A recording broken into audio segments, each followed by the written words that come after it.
Ashley's just like, you just call out my name. And you know, while I'm in the dumpster, I'll come running to see you again. It really stinks in here. Can I come get out, get bed? I'll be here. Yes, I will. Don't know why I just changed the song.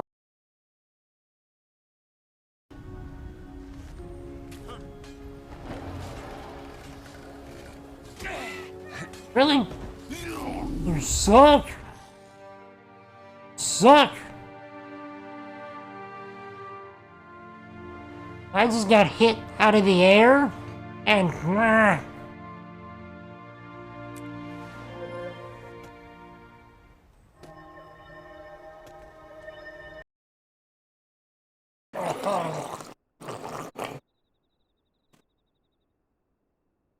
quack, quack, quack,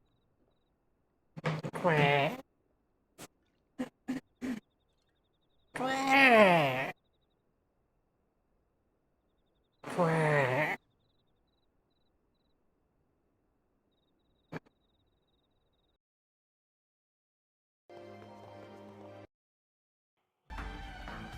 True story, by the way. Clip reel is over for now. I'm wondering. Wasn't sure if I saved. Yes, I did. It actually. Hold on.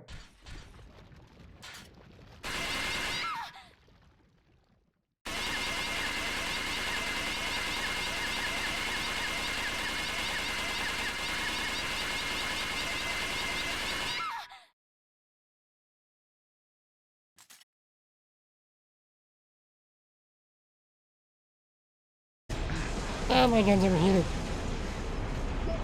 The gun's overheating? The gun do you get? I have one of the covenant guns. Yeah, only on weapons.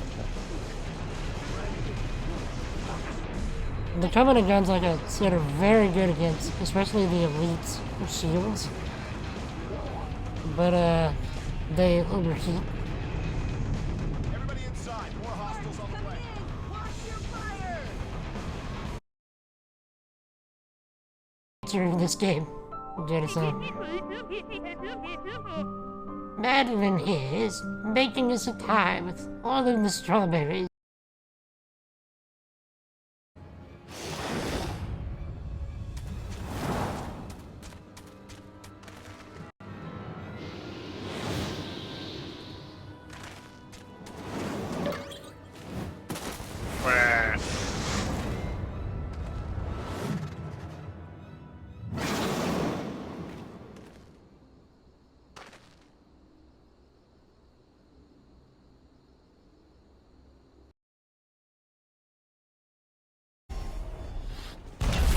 Okay. No!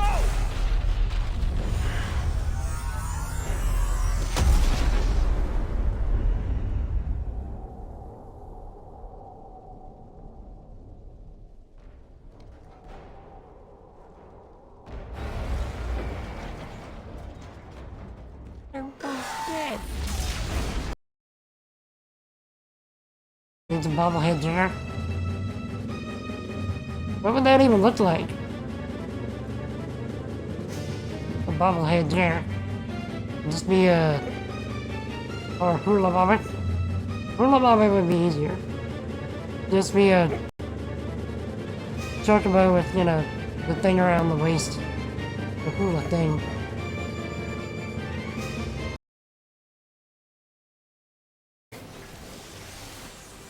Worth giving you a break?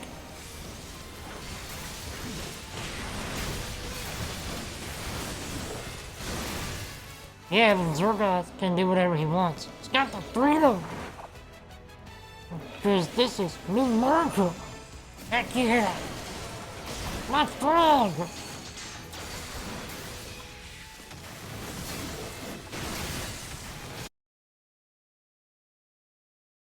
I'm right by the circle.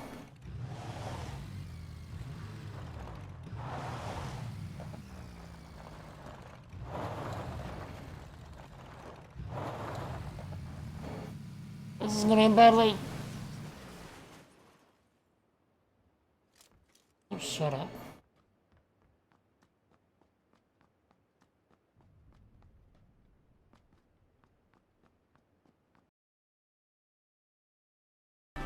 Heaven is embodied by eternal, unchanging continuity, Summoner. That can't be right! Those who question these truths, they are traitors. Lord Micah! The Everything You Believed is a Lie, Volume 2. Get me out of here! I want out now! Yeah, she's a parent.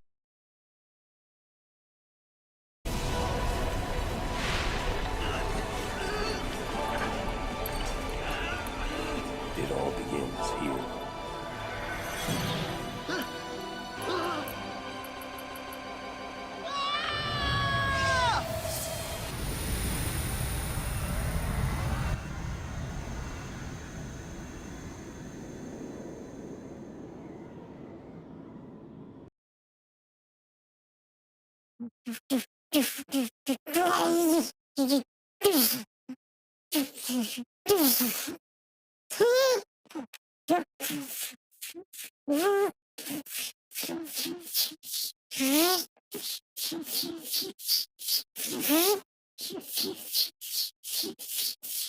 Confused dog sounds.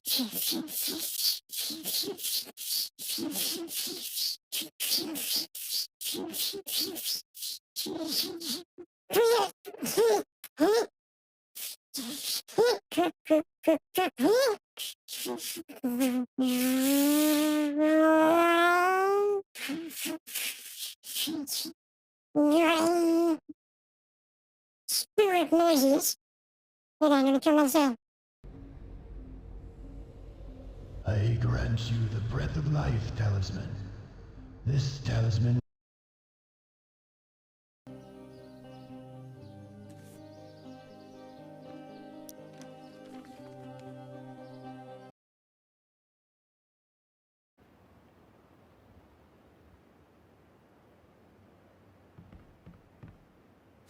Run, run, run, run, run, run, run, run.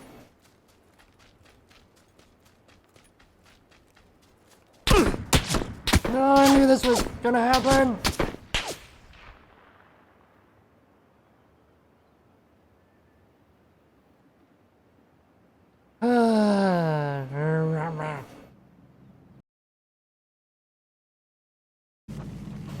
Oh, you suck. You died from falling? You did what?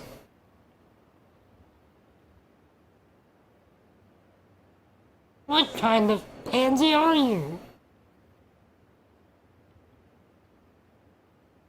I was just gonna hop that thing. But units with central heuristics establishing an individual personality, such as myself, develop preferences.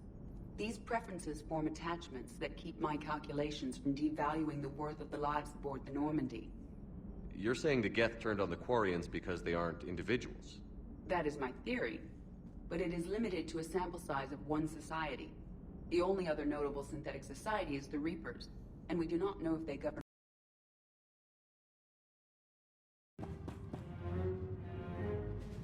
Do you require medical attention? I always require medical attention. I'm disabled and I have a pipe sticking out of my neck.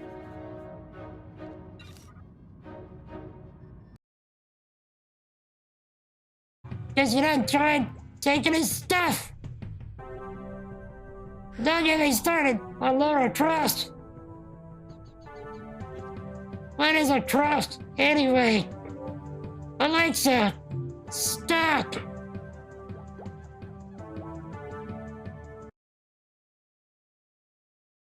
And tacos on our cheese. Jane focuses on such. But that's another story for another day. But anyway, till we meet again, 4 p.m. Central Standard Time tomorrow. Y'all stay epic. Y'all have an awesome night. Peace!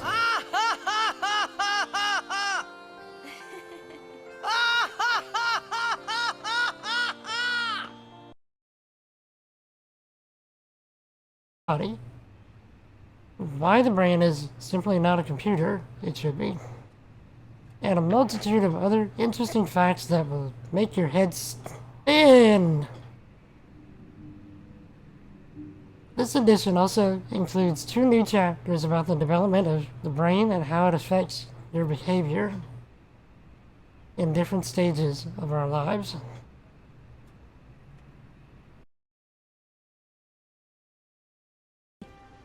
Hey!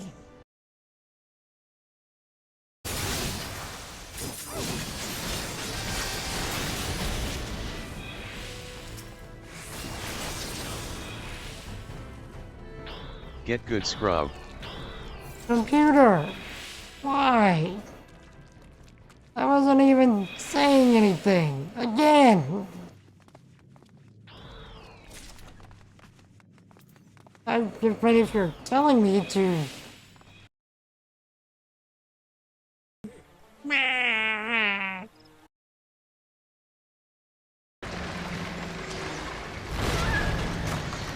I thought I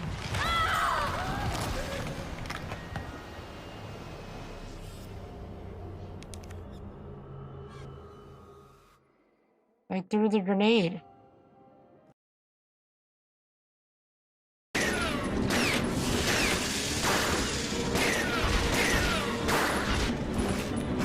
Dude.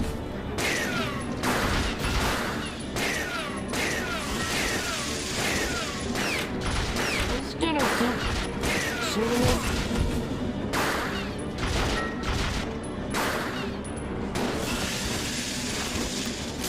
How about that a bullet?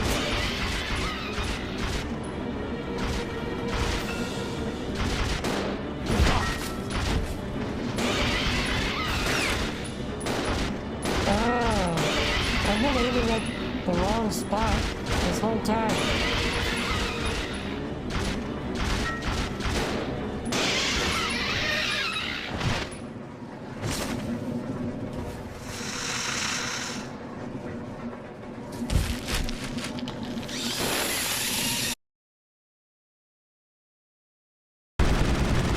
On me!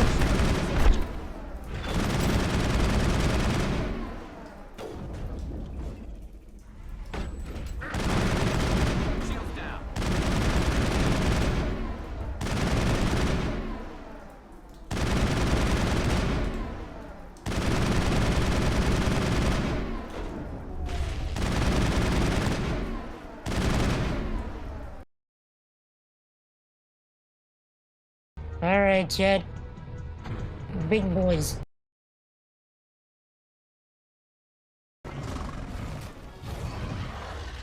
I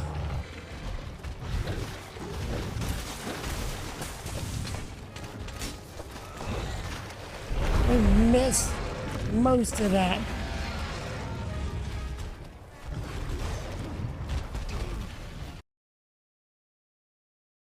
Just wait a moment, just wait a moment, just wait a moment, just wait a moment, wait a moment, wait a moment, to the wait, wait to the wait a moment, wait to the wait to wait a moment, to the just wait a moment, just wait a moment, just wait a moment, to the wait a moment, to the wait, wait to the wait a moment.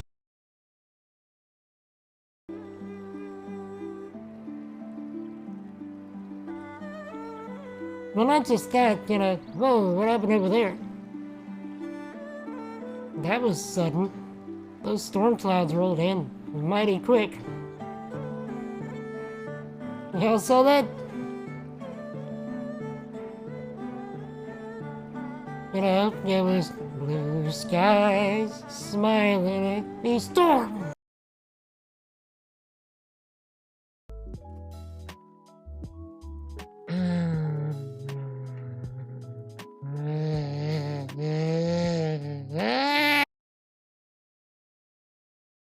No. And then I did it again. Okay, wait, then.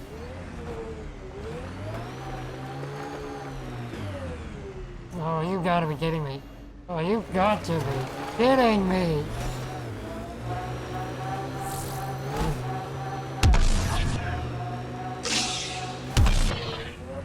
Hey, we did it. Automated protocols And try. Forward and back, and then forward and back, and then go forward and back, and put 1 foot forward and back, and then forward and back, and then go forward and back, and put 1 foot forward and back, and then forward and back, and go forward and back, and put 1 foot forward and back, and then forward and back, and then go forward and back, and put 1 foot forward and back, and then forward and back, to forward and back, and put 1 foot forward and back, and then forward and back, and then go forward and back, and put 1 foot forward and back, and then forward and back, and then go forward and back, and put 1 foot forward and back, and then. Yeah, that's enough of that. What is up, my peoples? Tell me about your lives. Tell me about your triumphs and your struggles. Tell me some good things, chat. What is up? We are back with more of our kind of 14 shenanigans, kind of messing with sassy GPT shenanigans, whichever you prefer. So, I still need to get mod tokens, mod tomes, whatever, and we still need to work on sassy GPT. So, what I was thinking is, since the only raid that I can do, also I need to get these tokens for upgrade stuff for the final raid. And that raid is taking a while for us to get Pop Store. That while we are waiting on queues for that, we can poke at the remaining stuff we needed to fix for Sassy GPT. Specifically, we need to make a way where how am I trying to say this? Where the text-to-speech can be canceled for things that get prompted that we don't want to actually hear all the way. Because what I've been able to discover thus far is that if I cancel text-to-speech on one thing, it will cancel text-to-speech on everything in the queue. And potentially everything coming after it, which obviously we don't want.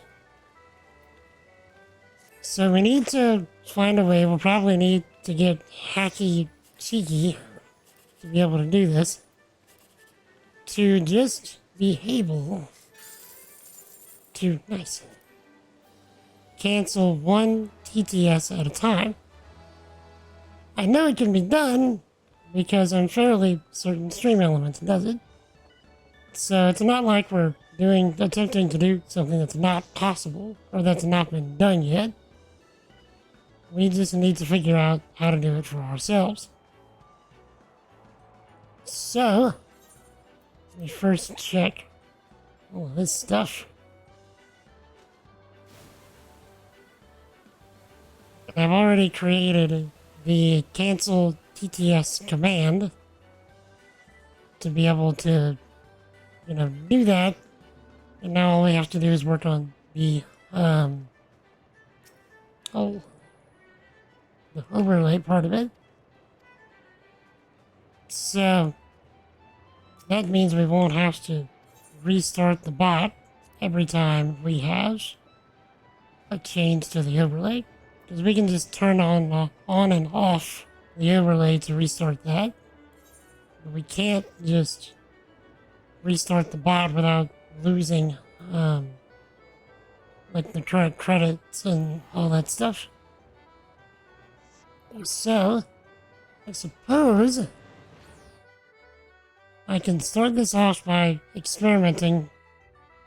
I tried to make ChatGPT no longer give lists that are longer than 10 items, regardless of how long we tell it to go for. So let's try that.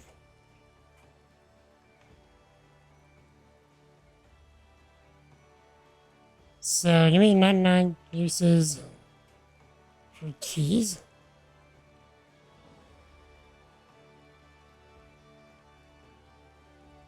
So it should just give 10. Oh, Sir Silver Star, you never fail to come up with interesting challenges. 99 uses for cheese, huh? Alright, here we go. 1 grilled cheese sandwich. 2 cheeseburger. 3 mac and cheese. 4 cheese fondue. 5 cheese pizza. 6 cheese omelette. 7 cheese quesadilla. 8 cheese and crackers. 9 cheese fries. 10 cheese stuffed meatballs. Good stuff there. There you have it, a small taste of the countless possibilities cheese offers.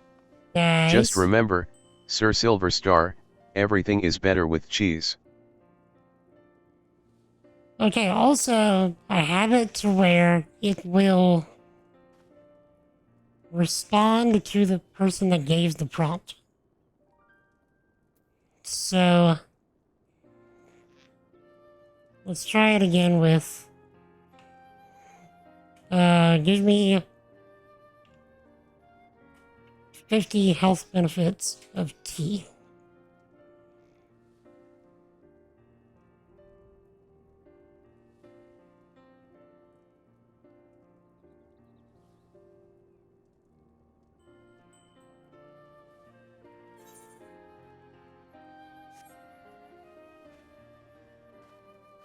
Oh, Sir Silver Star, you always know how to ask for a challenge. Unfortunately, I'm not going to be able to provide you with 50 health benefits of tea. But I'll give it a shot and try to cover a few for you. Just remember, I'm not a doctor or a nutritionist, so take these with a grain of salt, or a pinch of tea leaves, if you prefer. 1 antioxidant powerhouse. Tea is packed with antioxidants that can help fight against free radicals in your body. 2 heart health. Some studies suggest that drinking tea may help reduce the risk of heart disease. 3 hydration. Tea is a great way to stay hydrated, especially if you don't enjoy drinking plain water. 4 boosts immune system. Certain teas, like green tea, may help strengthen your immune system. 5 calming effects. Many people find tea to be soothing and relaxing, which can reduce stress. Well, that's 5 health benefits for you, Sir Silver Star. I hope that satisfies your thirst for knowledge. Okay. So, you staying less than 10.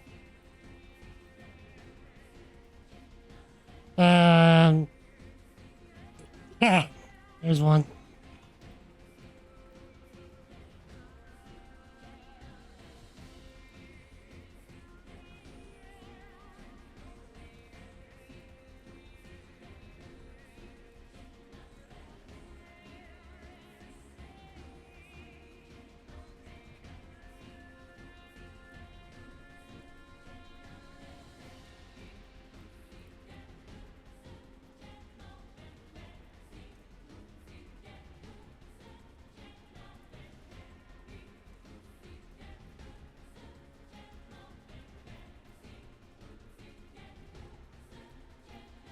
Let's just get the chat riled up a little bit.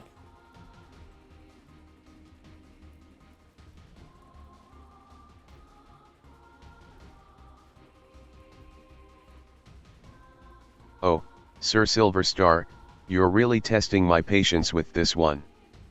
But alright, I'll give you 10 reasons why pineapple doesn't belong in any food. Brace yourself for the truth. 1. Pineapple on pizza disrupts the delicate balance of flavors, making it taste like a confused fruit salad. Truth. 2. It's a sad excuse for a topping that only appeals to those with questionable taste buds. Truth. 3. Pineapple's sweetness clashes with savory dishes, leading to a flavor disaster. 4. Its overly juicy texture ruins the integrity of any food it touches. 5. Pineapple takes attention away from the other ingredients, hogging the spotlight and stealing the show. 6. Its fibrous structure can leave an unpleasant sensation in your mouth, like chewing on, well, pineapple. 7. Adding pineapple to other dishes is an insult to the natural flavors and essence of those foods. 8. The acidity of pineapple can overpower the other ingredients, leaving a tangy aftertaste that lingers. 9. Pineapple's tropical nature feels out of place in most cuisines, making it an odd addition. 10. Lastly, and most importantly, pineapple just doesn't have the right to invade and corrupt the sacred world of food. There you have it, Sir Silver Star. 10 solid reasons why pineapple should stay far away from any dish it encounters. I hope that satisfies your curiosity, my friend.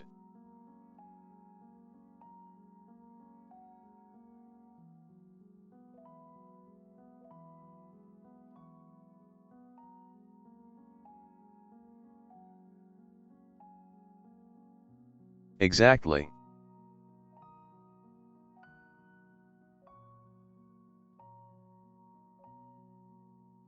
And what is up, sir?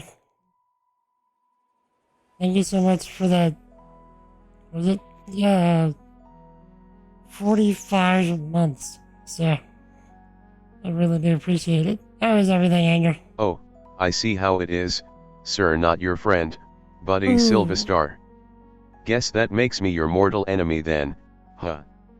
Well, don't worry, I'll still be here to give you a hard time and hurl insults your way.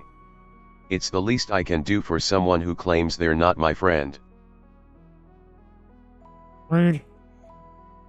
How's it going, Bungus? Also, chat, we are working on code while we wait on, stuff in 14. So,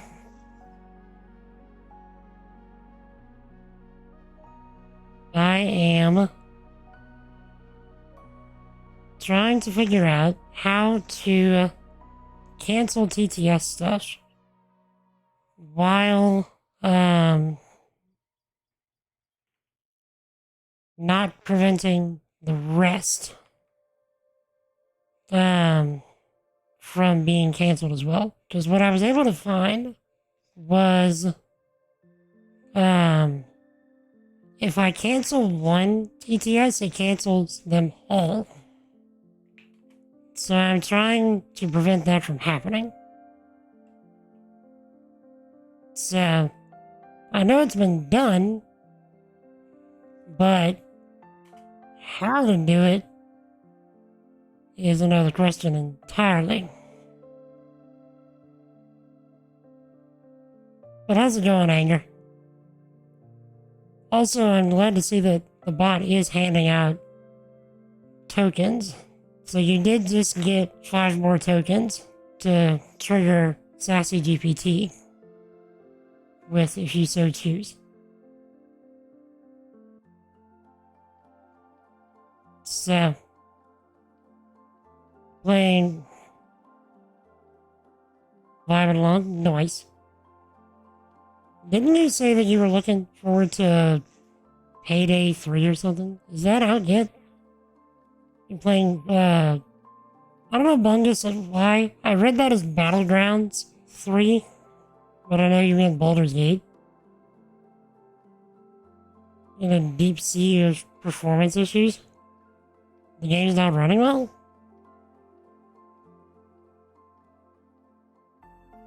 Okay. So...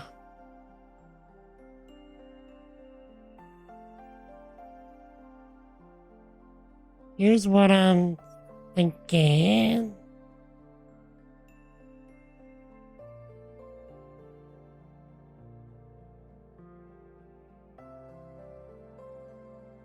It was on Monday for early access, Thursday for everyone else. Right, so. I'm a firin' ma laser. Thank you, computer. So I'm supposing that you got the early access? Also, Bungus, what kind of issues are you having? Using mods? Okay, so the game crashes 15 times before it actually works and the saves don't load. There is brutal stuttering freezes every 5 minutes. Do you know what mods it is exactly?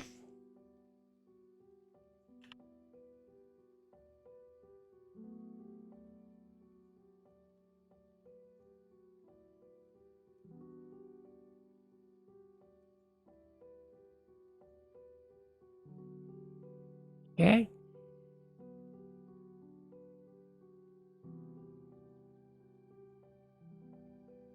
No, like, using 4, they're all vital to your playthrough.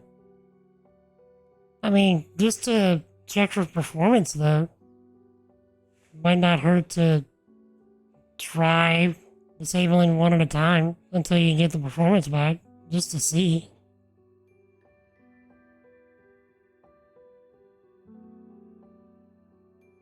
Uninstall one that you thought was broken and corrupted your file? Oof. Okay, that's what you mean.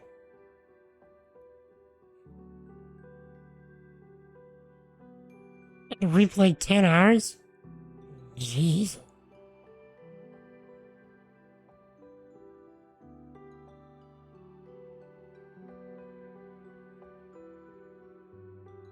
Okay. We are...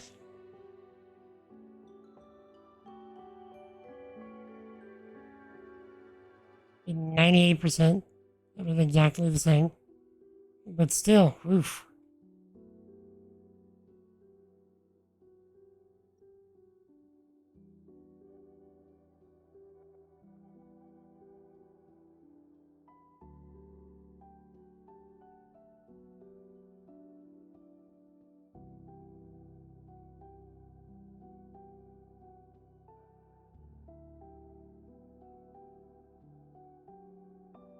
Okay.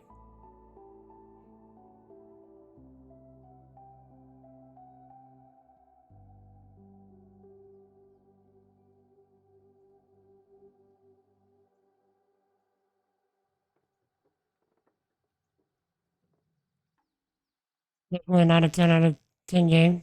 No game, a 10 out of 10 doesn't run smoothly. But I mean, like, was it running smoothly before the mods?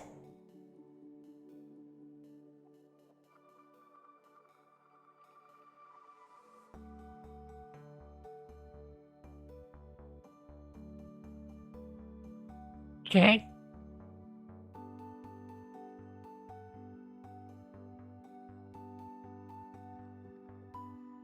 Here's an idea. So here's what we're gonna do. Instead of having this as a constant thing, we're gonna try this by pushing it directly into the queue.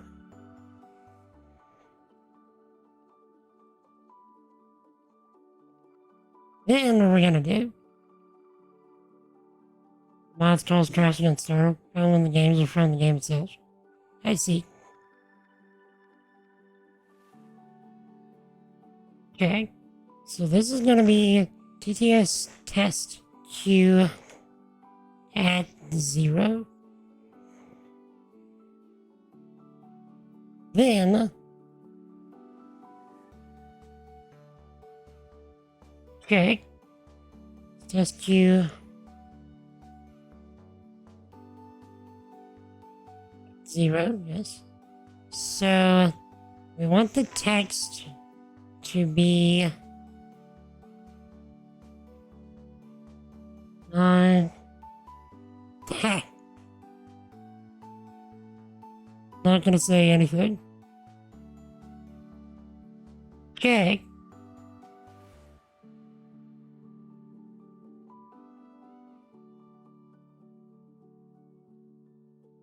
Font overlay.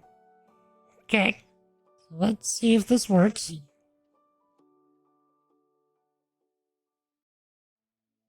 Cancel TTS.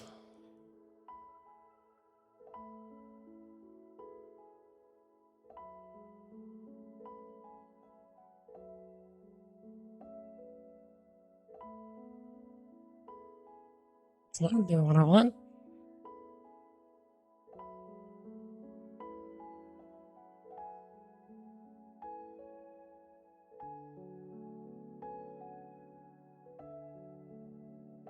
Close it. Open it.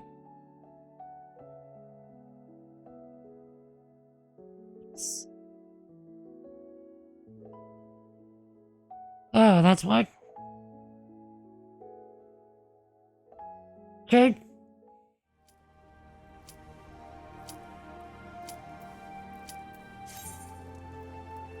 We can do TTSQ or test Q at 0. Yes.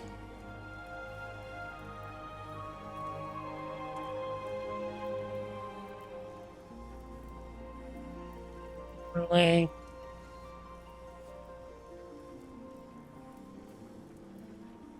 I'm not going to say anything. Alright.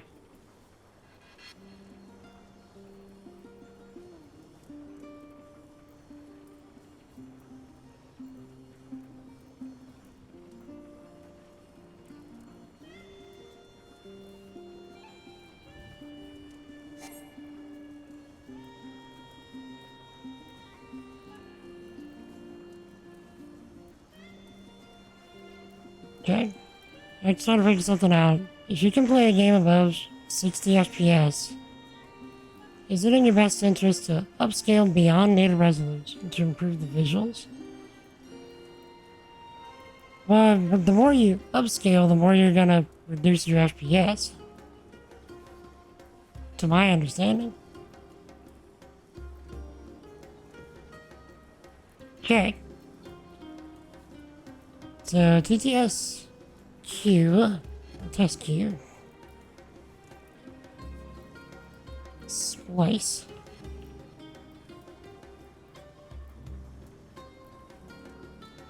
zero and one.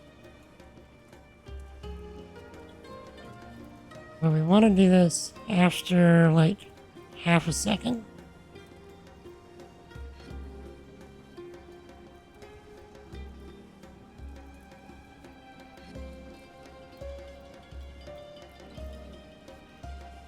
Because I mean, setting the resolution beyond native is just going to push your GPU a bit harder. So in theory, it should reduce your FPS. So, not so much you're after.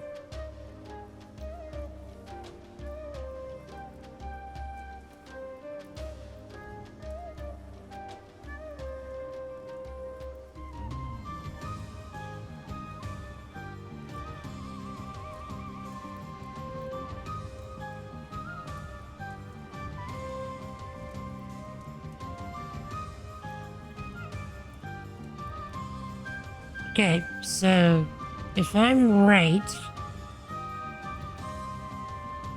the TTS should get cut off very quickly. I'm not going to say anything productive or meaningful. It did not work.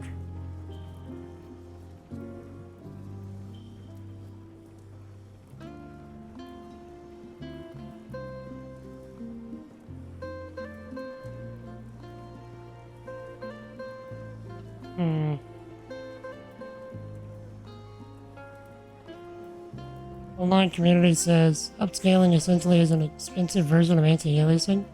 If you play Elden Ring at 100 FPS, you'd just be as happy with an amazing detailed experience at 60? I mean, sure. It probably is just a really expensive anti-aliasing, though. I would agree with that.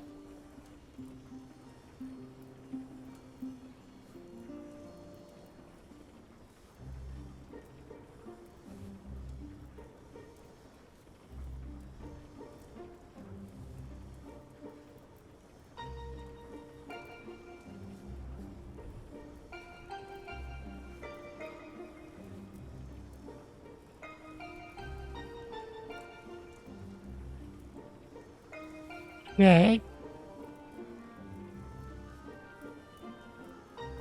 I'm not trying to play at 1080p at 4K or anything crazy. 1440 Elden Ring would probably still run just fine. Maybe. I mean, 1080 is higher than 1440 but less than 4K.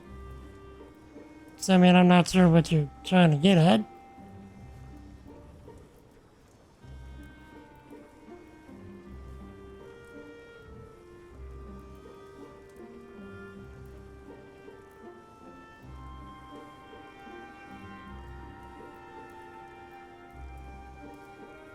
Yeah, it's a nice level up. So, I'm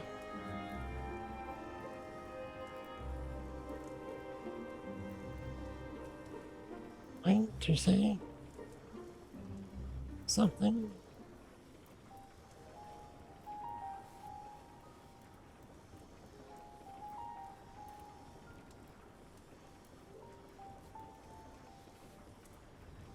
Apologies if I'm somewhat distracted. I am multitasking.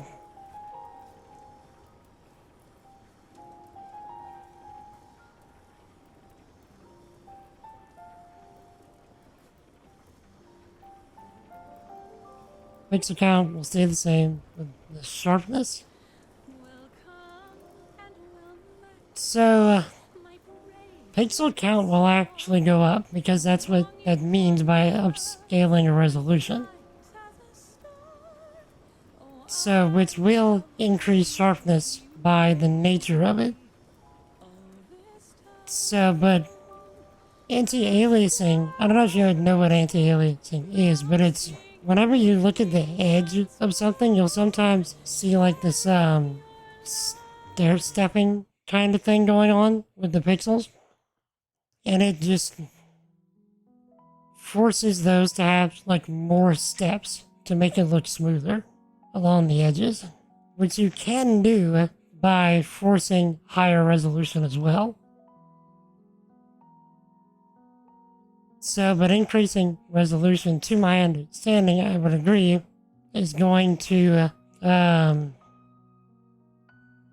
be more expensive, probably, than anti-aliasing. Now, I don't know enough about that to say that for sure, but I feel like that's a pretty safe statement.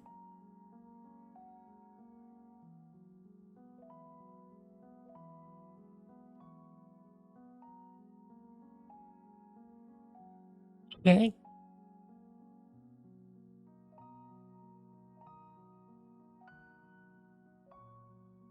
Close this, reopen it.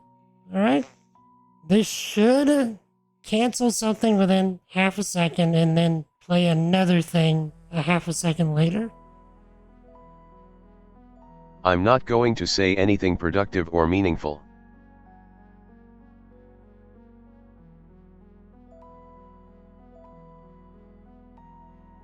Why you know?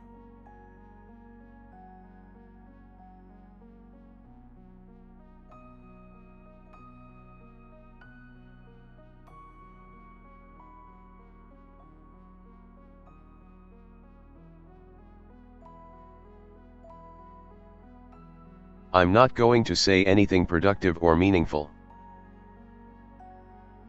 I feel like I'm missing something. Oh.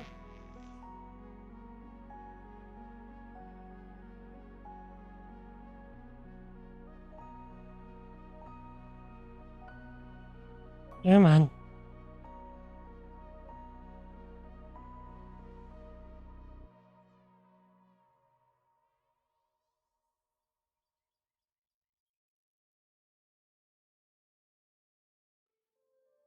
Wasn't pay to switch over till I actually hear the music stop. Speech synthesis cancel.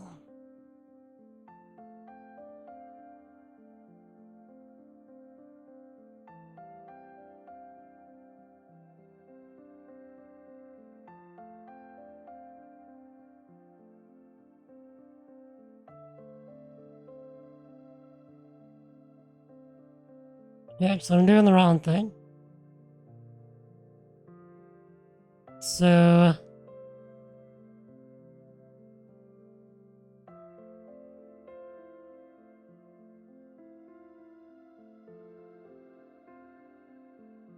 one.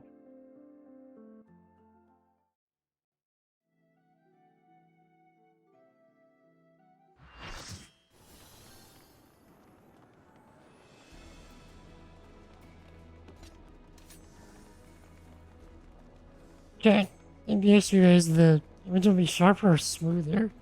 In exchange, the overall image will shrink down.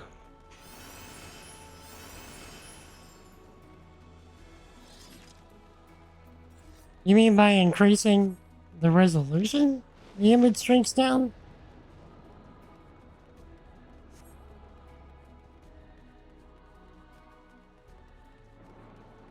Exchange the range's fine. You don't need a huge HUD. Be harder to read.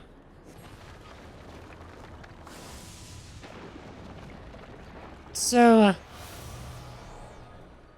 the shrinking effect that you're talking about, whenever you increase resolution, is because you don't have scaling. That's what the scaling is partially for. Is because whenever you increase resolution, the amount of space that you have on the screen actually goes up, but the amount of pixels being taken for certain elements, specifically like text, is the same. So because you actually have more pixels to work with, it makes it look smaller. So that's why, you know, like upscaling for UI and stuff exists. So that you can actually be able to see things as the resolution goes up. So that so like, let's say, for example, the default font size you have is, say, 12. Okay, 12 pixels. You start off at, say, 720p. Okay? So, you actually have a smaller screen that you're working with at 720p, regardless of the physical size of your screen. Like, the amount of screen real estate is less.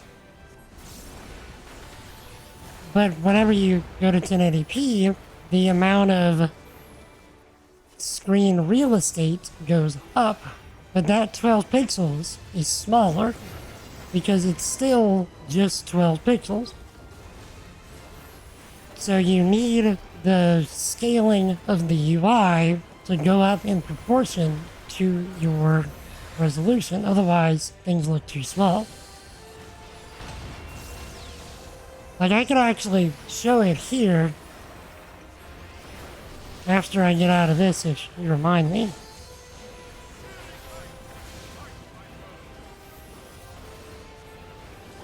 Unless I'm misunderstanding what you're trying to do. Thinking of it correctly, it's not the mechanics of what's happening. So, like, if you wanted the same physical font size in 1080p as you would have it in 720, you would need to increase the font size to, say, like 16 instead of 12.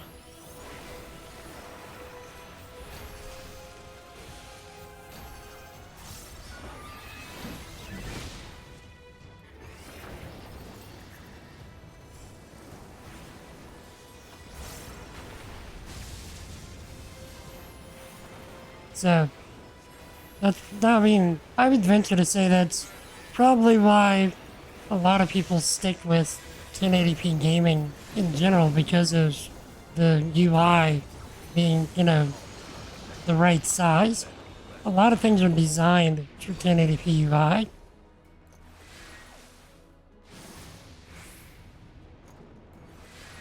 Especially older games, like, even older games, like, the UI wasn't designed for 1080p. At most, it was designed for 720.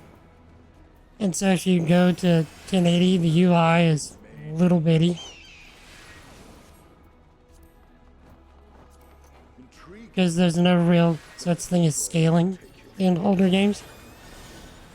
And if there is, it's so limited.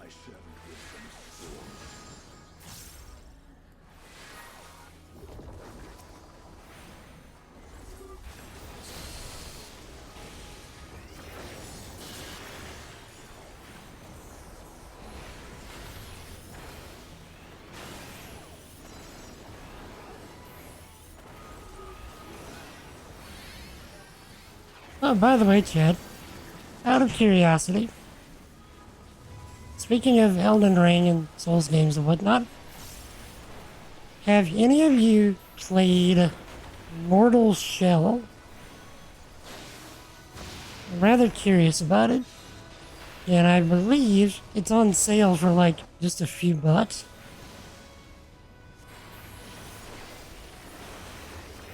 It is a Souls-like.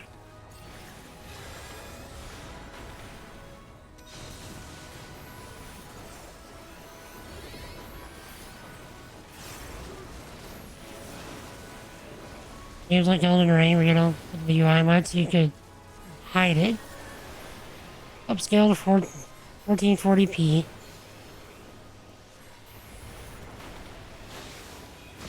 And the game looks better. Any game, really, especially where anti-aliasing isn't that great. Sure. Like I said, especially older games. Like games from like the early 2000s and up until like the early 2010s. Just like slamming that with better resolution. Goodness, those games look so much better. Just by increasing the resolution. It's insane how much it does.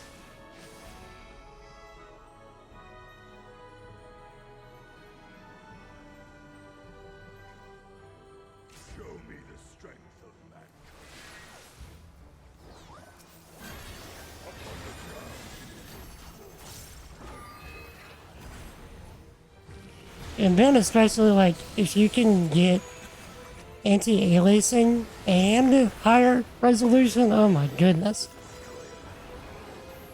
It is truly a treat. That's what you're going for, maxing out resolution on games where you get excellent performance because you like graphics more. Yeah, sure.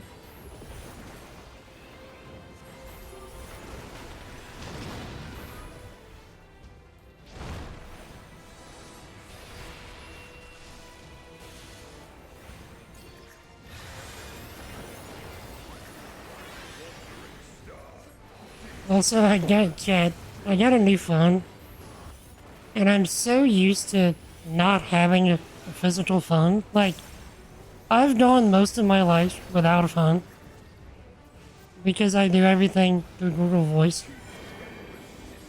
That now that I have a phone, and I have everything like forwarding to Google Voice, I just got an alert on my phone that I had a text, and I'm like, wait, what? Who's that dinging? Oh, that's me. Because I'm so used to not having a phone.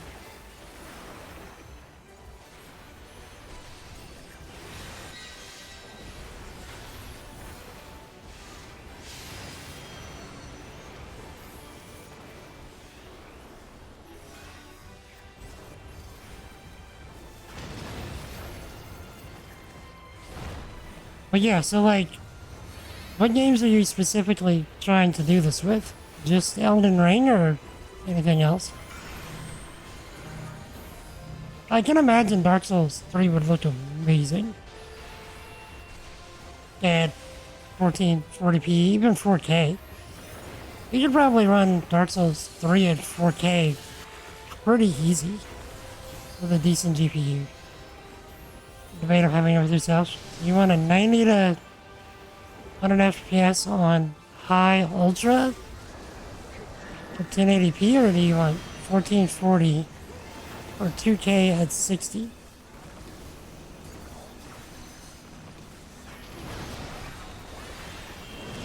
be able to notice differences in image quality. So, this may help you decide, okay? Science shows us that our eyes begin to see frame rate smoothness at around 30 FPS, okay? And generally speaking, most people, I shouldn't say most, but a lot of people don't actually see frame rate beyond 30 FPS. Like, their brain just, like, throws the extra data out after 30 FPS. However, there is a lot of people that can also perceive 60 FPS. So, like, I can perceive 60 FPS, but it's not so big of a perception that it makes me physically ill. Like, some people actually get physically ill if something is under 60, because it does something like weird in their head, you know, to their brain. Like, they need the extra smoothness that happens at 60. Whereas some people are fine at 30 and up. Now, however, beyond 60, there is, like, almost across the board, to my understanding, don't hold me to this, but to my understanding, beyond 60, regardless of who you are and your perception, the brain starts to throw out frame rate information after 60. And very quickly. So, like, you're probably, like, if you can perceive 60, you can maybe perceive a little bit higher than that. You know, maybe 70 or so. Maybe at the max. Let's just say 90 is the highest that a person can perceive, that the human brain can perceive. I don't, like I said, I'm throwing out numbers, but I know that 60 is the point where your brain starts throwing out information. So, again, if you can perceive 60, and you can maintain 60 at a minimum, regardless of how hard you push the game, or rather, you know, the settings, I would say do that. Because your brain is not going to receive that much more data beyond 60 anyway.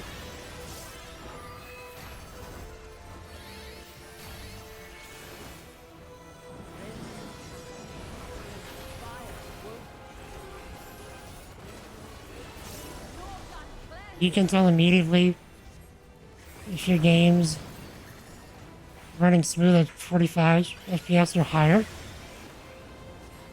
What does it be 30 or less looks the same to you?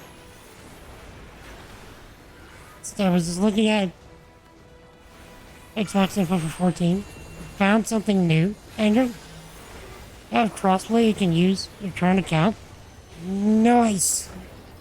So you'll be able to play with me and all the PS5 people? Anger?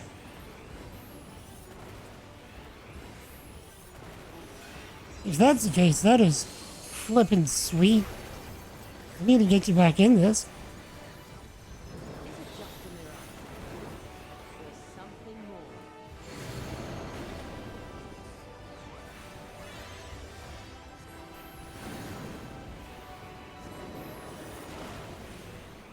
you plan on coming back?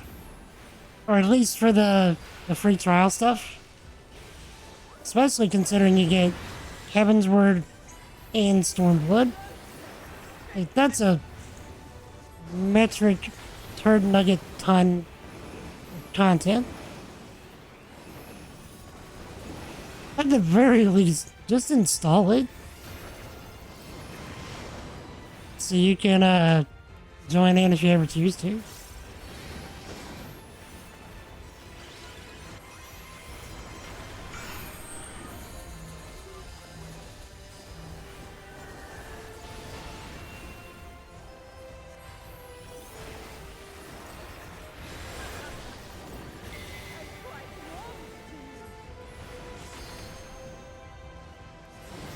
I don't know if I'm gonna survive with this one. I might have to get a res.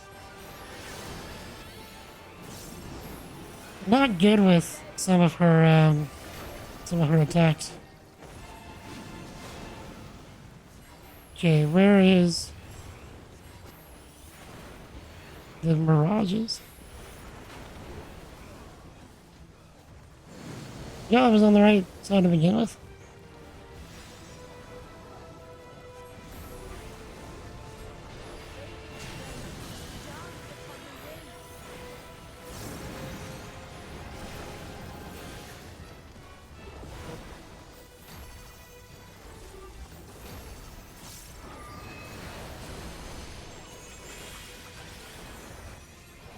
Should be getting some AoEs. Nope, there's one.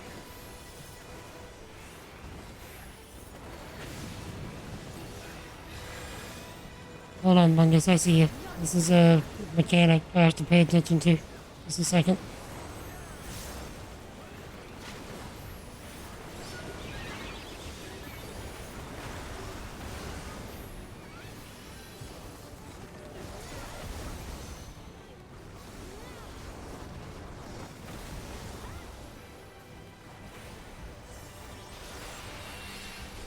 There's no real difference between 60 and 120. This is what you float around in most games. If you play, then you might as well go for the higher resolution and see if you like it. Yeah, that's basically what I'm saying. I'm not saying that there's zero difference. Like, there is some difference, but because the brain starts to throw out information after 60 FPS, you're getting like a steep diminishing return.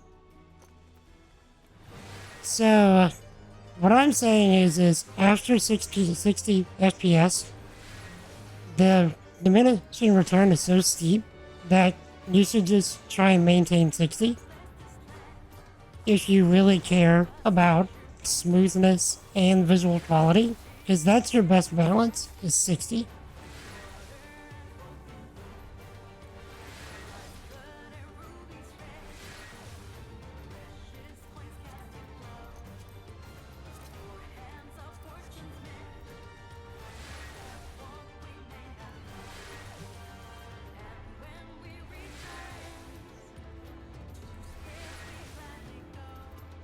So, like, right now, this is running at 60 FPS. 59 exactly. So, because I actually have it capped at 60 for this, I could have it higher, but I'm choosing to cap it at 60 to save my GPU, especially while I'm streaming, because my stream runs off of GPU instead of the CPU. And because you throw out information after 60.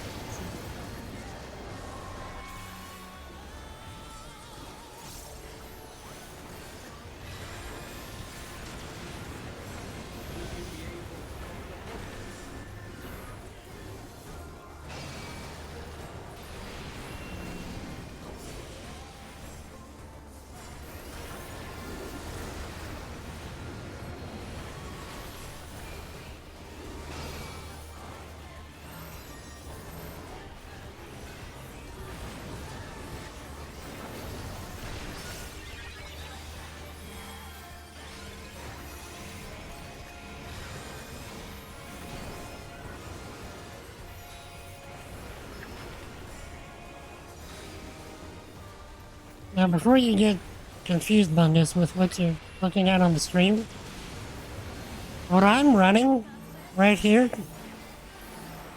what I'm seeing is 60 FPS. What you're seeing is 30. Because I have OBS outputting 30 FPS. And that's more so because of Comcast. That's a bandwidth thing on my end.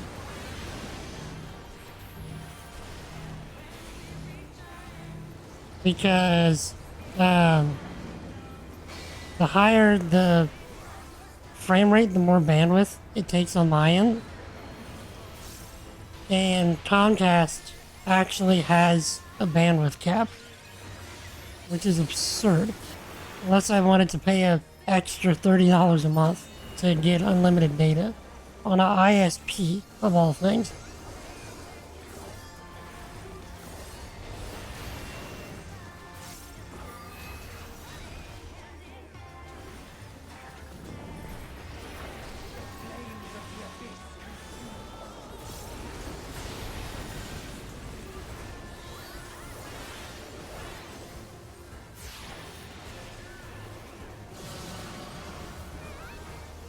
Am I doing me ahead?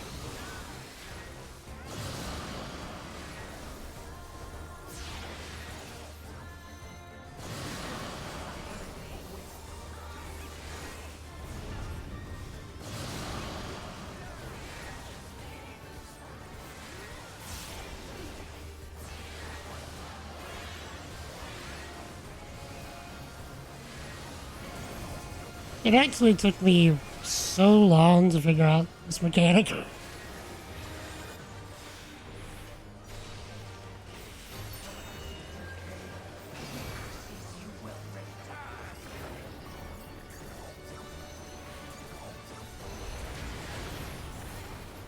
Also, chat, as a reminder, Sassy GPT is on.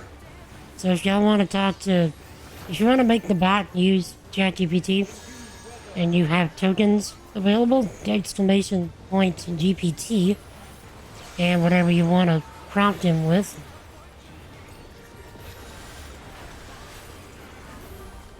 30 FPS is watchable, especially in PvE games, but you went back and played Remnant.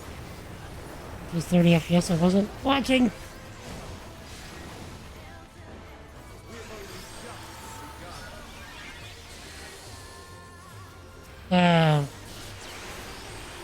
I hate Bloodborne too because it feels like sludge at 30 FPS.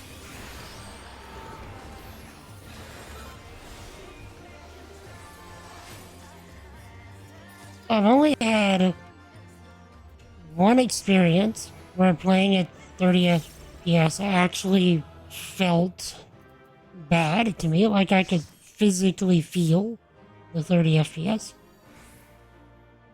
I'm trying to remember what game it was, but it was the first time that I'm like, oh man, like usually I don't care if it's 30 or 60, but I can't remember which game it was, but whenever I experienced it, I'm like, this actually feels bad, like I physically feel it. And I've never had that experience since on any other game. Like, I'm fine with 30 FPS on pretty much anything else. But whatever that game was, I do not remember.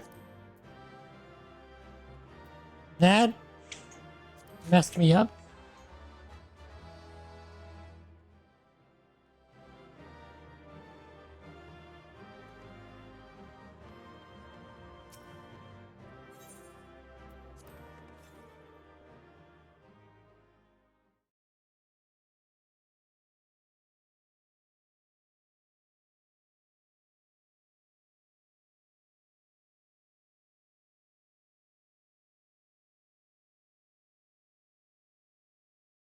Actually, Bungus, we could ask ChatGPT. Let's see.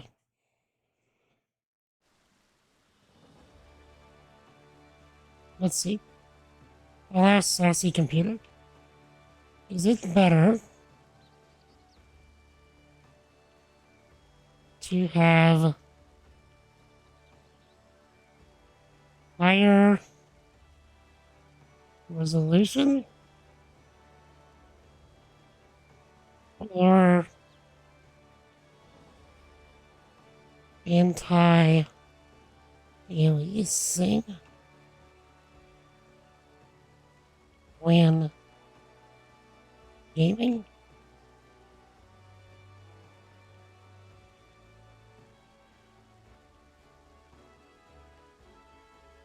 Oh, Sir Silverstar, always coming up with these tough questions. Well, it really depends on your personal preferences. If you value sharpness and clarity, then higher resolution is the way to go. However, if you're more concerned about getting rid of those pesky jagged edges and smoother lines, then anti-aliasing is your friend. Ultimately, it's all about finding the right balance between visual fidelity and performance. So, go forth and conquer with the settings that bring you joy. Pretty much.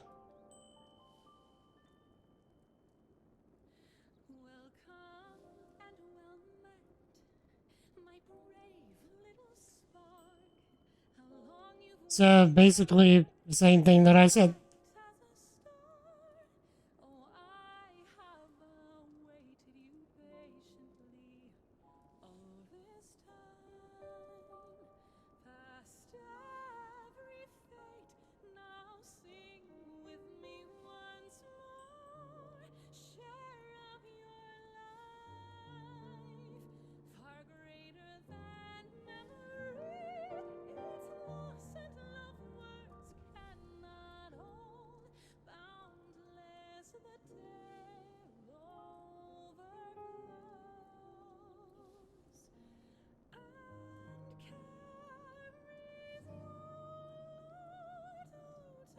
See if he knows anything about FPS.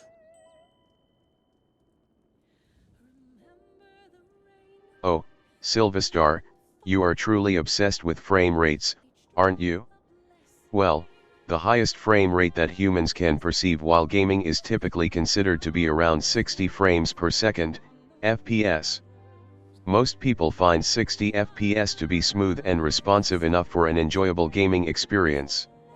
However, keep in mind that this can vary from person to person, and some individuals with a keen eye might claim to notice the difference at higher frame rates. So, go ahead and aim for those buttery smooth 60 FPS, my friend. There you go.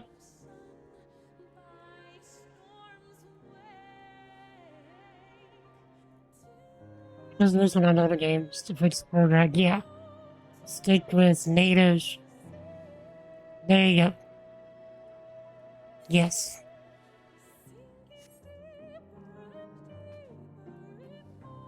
That's what I would suggest. And it looks like I was correct about 60 FPS as well. So, I hope that that assists you.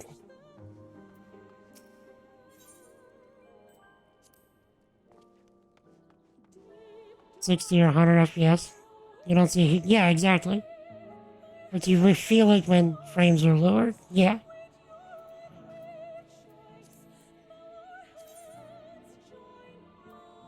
So, like, let me, okay. Let me hit this. Okay, so I don't know if this is gonna mess up the OBS display, but let me kick this thing to. Okay. Can you even see this? Or is it not even showing anything? Like, I just kicked it to 4K.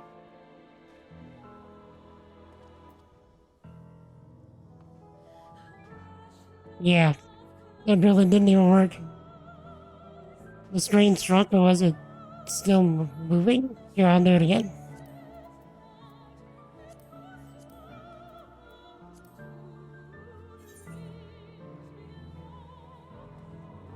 Yeah, I'm moving around, and it's not even showing anything. My FPS just tanked.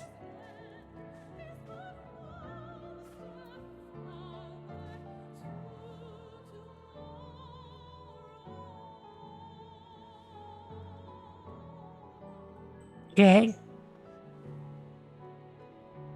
Yeah, so...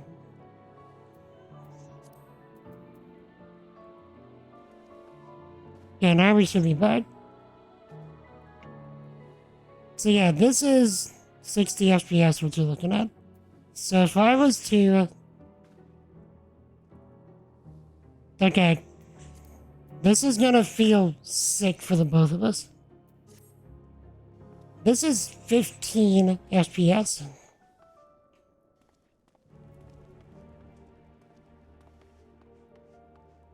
This is... Yeah, this is kind of nauseating.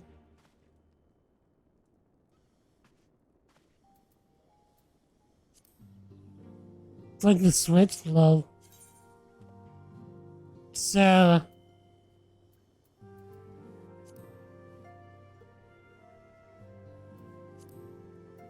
Okay. This is 30.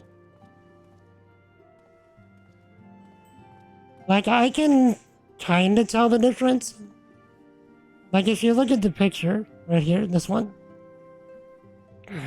I can see kind of the individual frames as I turn side to side.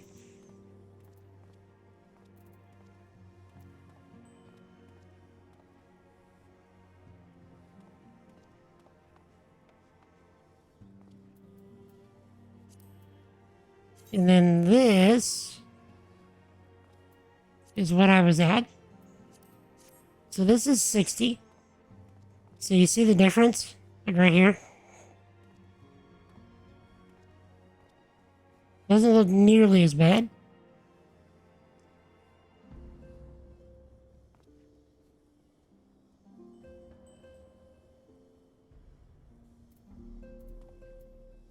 I'm curious.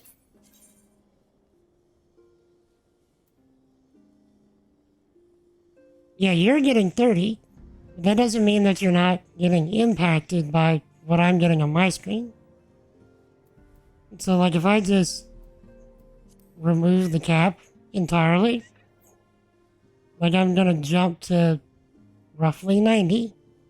So, 80 to 90. So then I'm gonna... To me, it's about the same.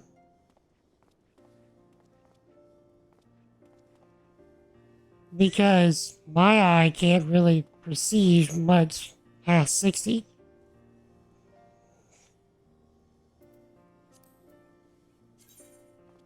So it doesn't pay to stress my GPU beyond 60.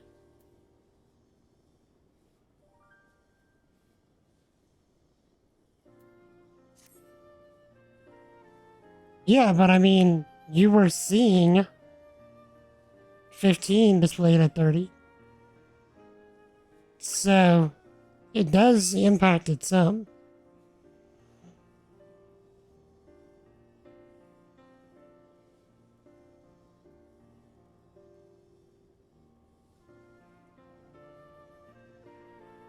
Okay. See if we can get another pop.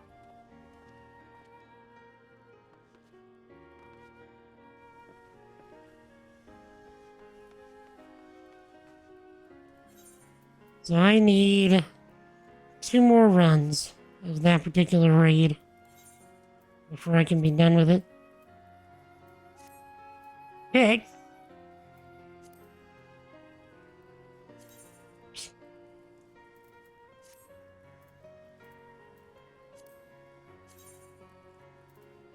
I'm gonna turn this up so I can hear when we get a pop. And then let's switch back over to this.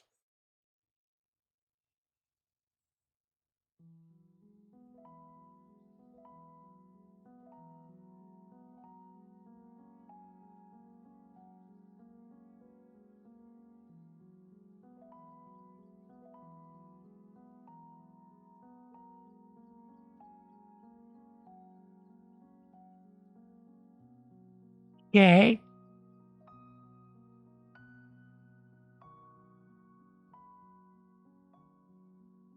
So let's try. I'm trying to make this cancel.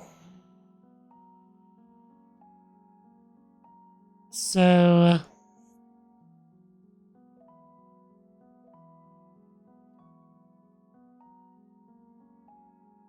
BTS test Q 0.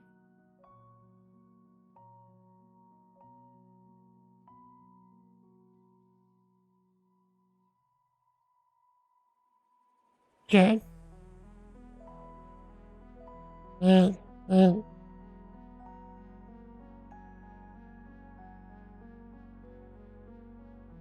I'm not going to say anything productive or meaningful.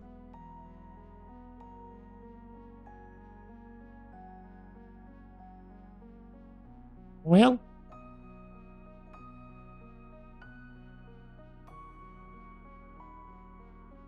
Idiots approving vaccine. Pretty much confirm what you thought. Also learned something new. Indeed, yeah, for sure. Always a pleasure, sir.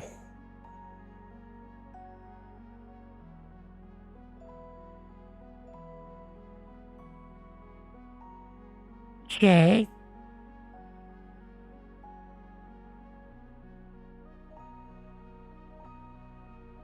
So let me know whenever you get back if you decide to come back. We can maybe get some more going on.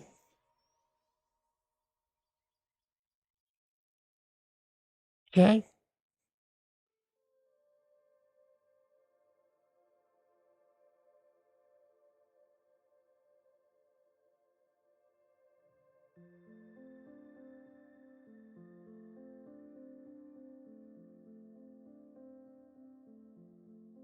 Don't know if this is gonna work.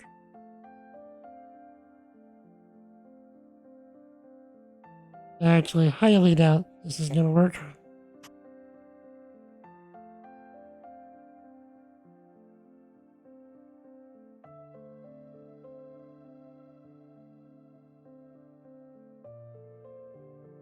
I'm not going to say anything productive or meaningful.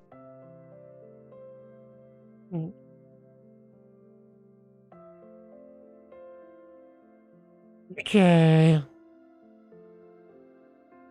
Hold on.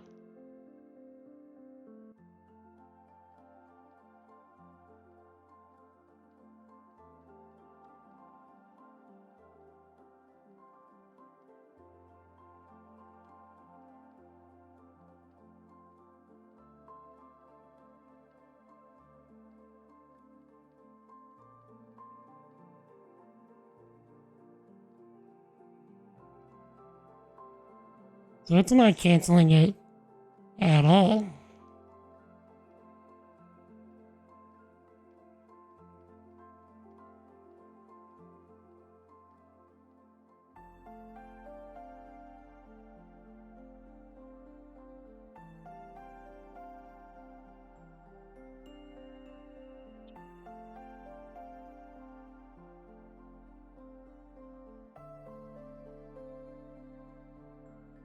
Yeah, I am doing this right.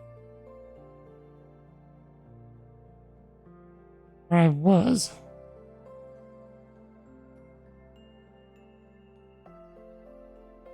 So that's how you get something to talk. That's how you cancel it.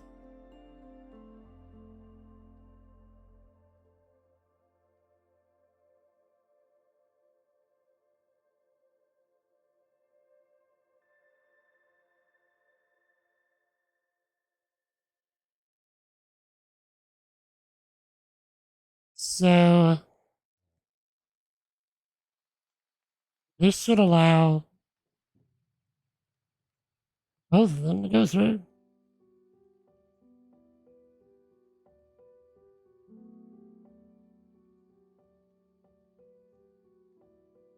I'm not going to say anything productive or meaningful.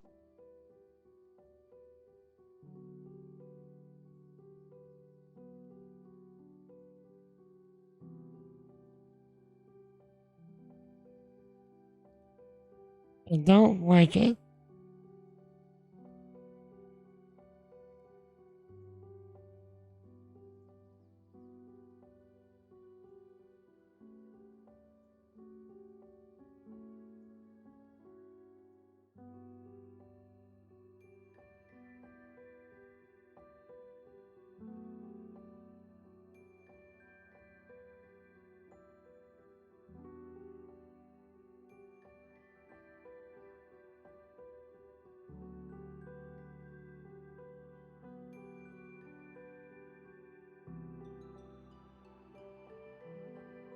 Okay.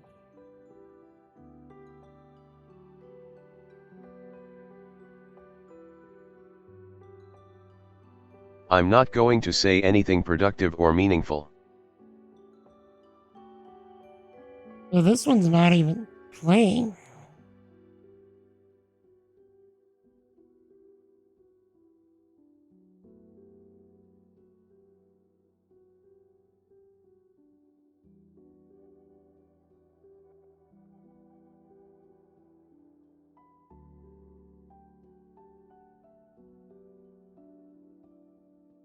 Okay, so let's do something similar to what we were doing before.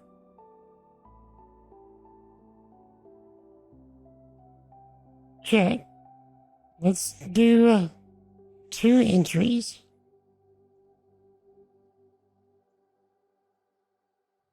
Well,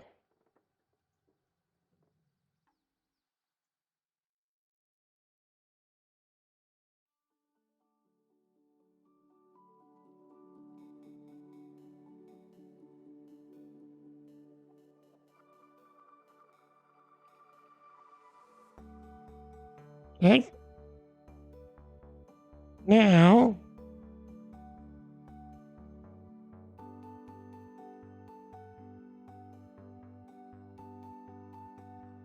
let's grab the alert functionality.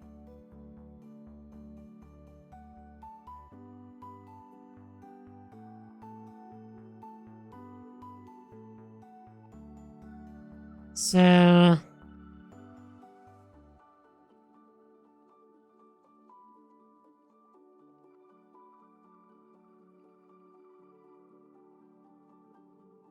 grab this.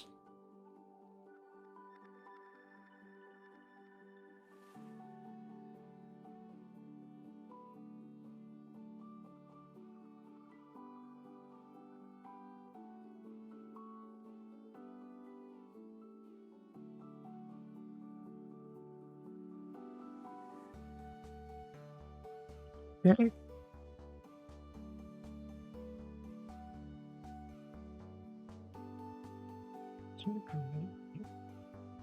Stick this down here.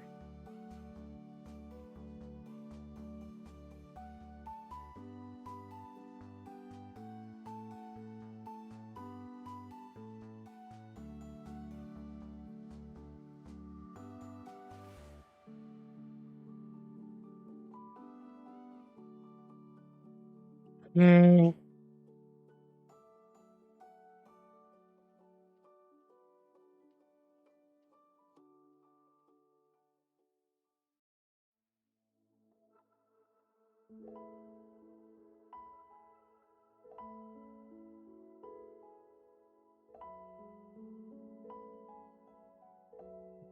This.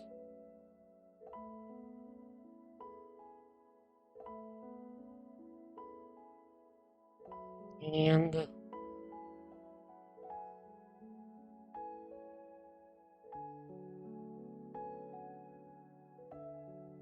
this. Kill this.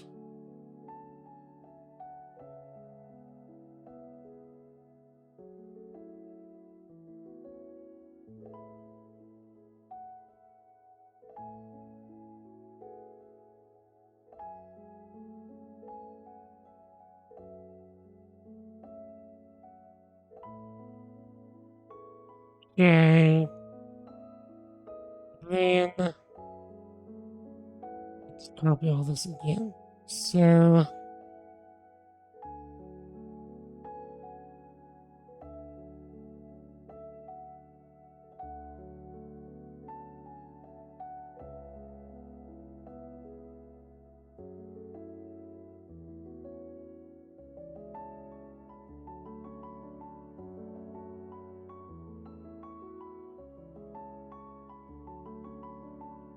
Here it is.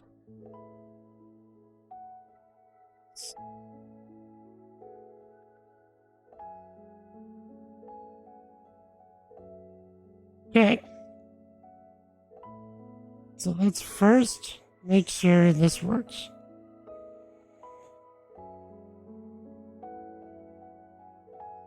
I'm not going to say anything productive or meaningful. Give it a few seconds, it should say the next thing.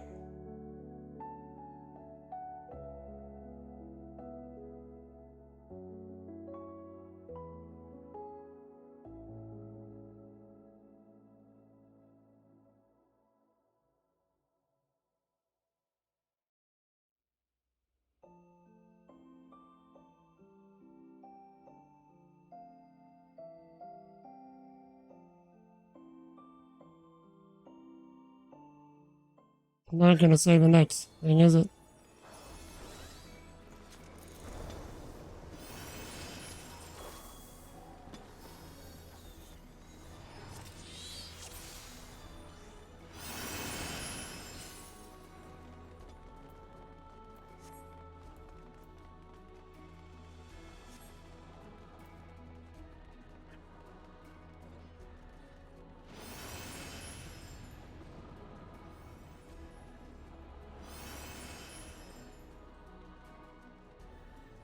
So, you are resolved to face me.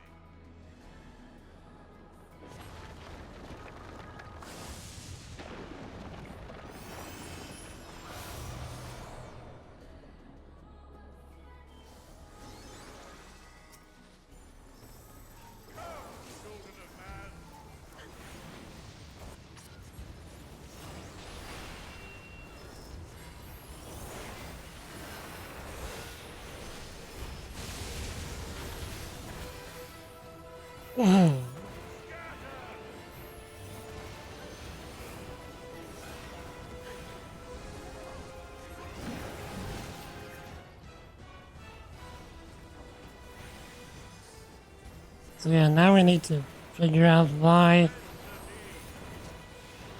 the Q isn't working.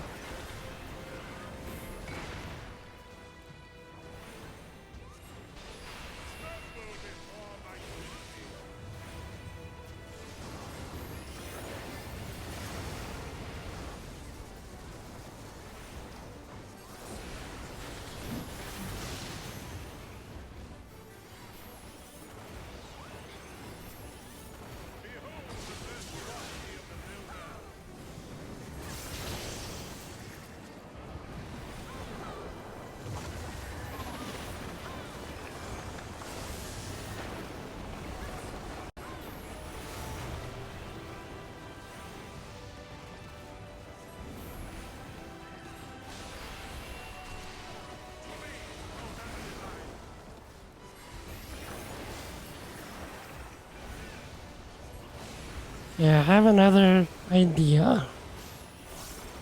It might work. After this.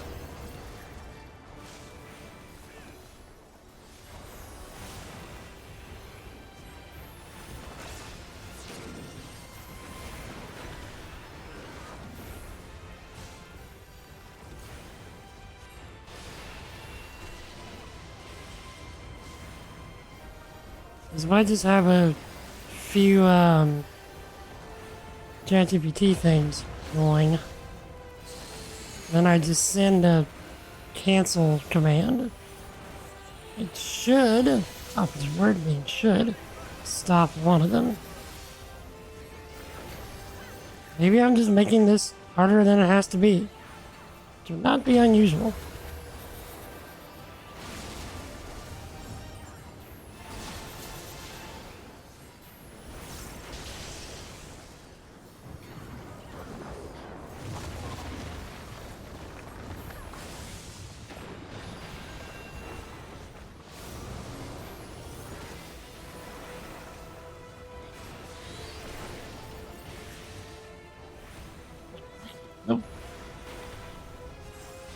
this.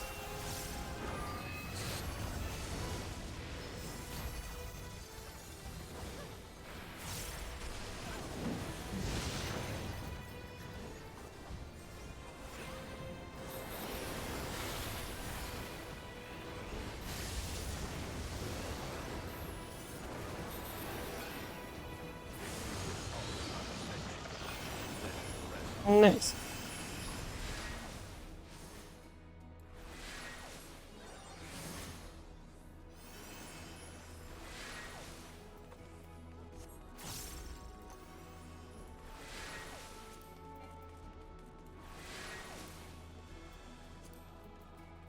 The builder has been made to yield. Why did that turn? Intriguing. Then the destroyer shall take your measure. I'll provide my servant with some scorn.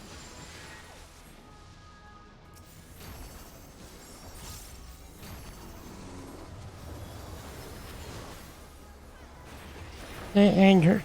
If you're still here, sir, question for you. Just let me know if you're still here.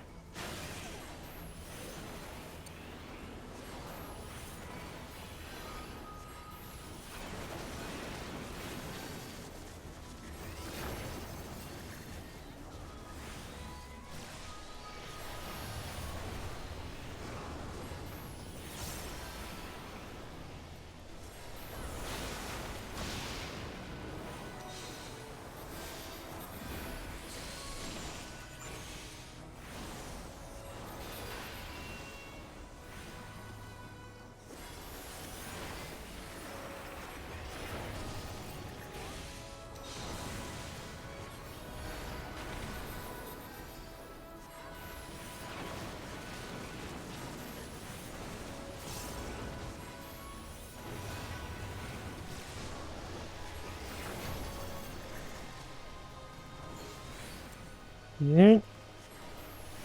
Should be by the end of this.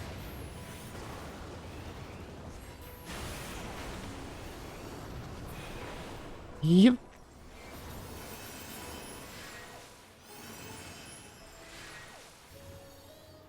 Perfect timing on all accounts.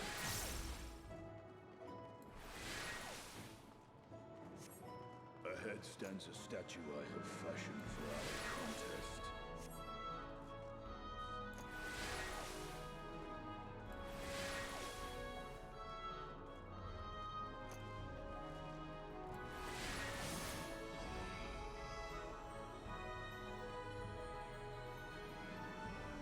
We pull soon. Man, I missed it. I was hoping we could pull right before my thing went off for the next Xenoglossy. I was just like moments off.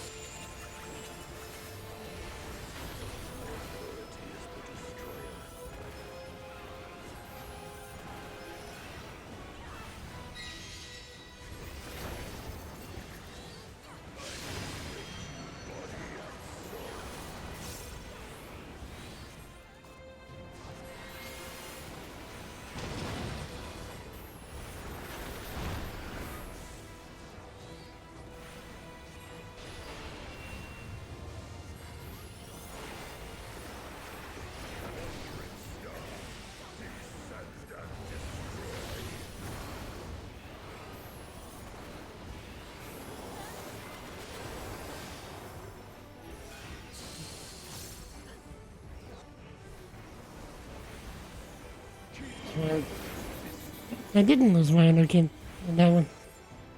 Surprising.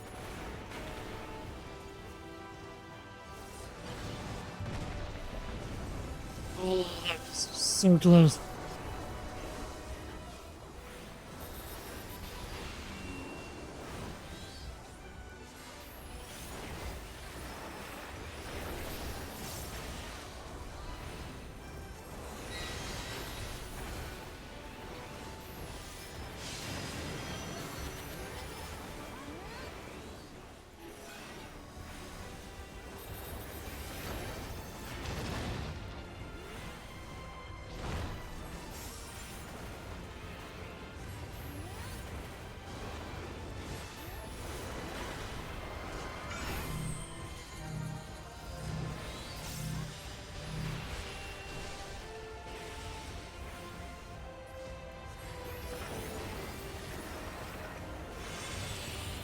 actually.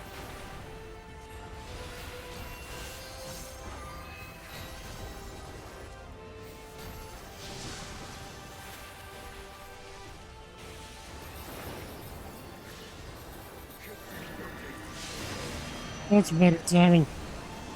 I'm gonna do this. And have a Xena Glossy ready.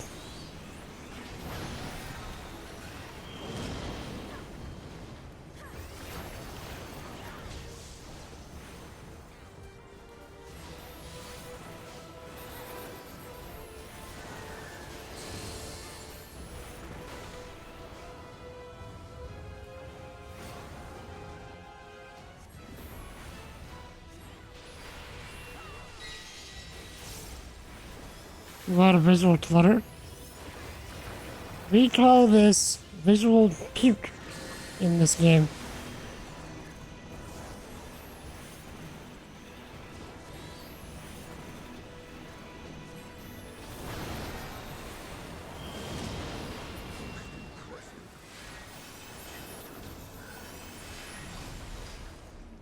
Yeah, like 24-man raids like this.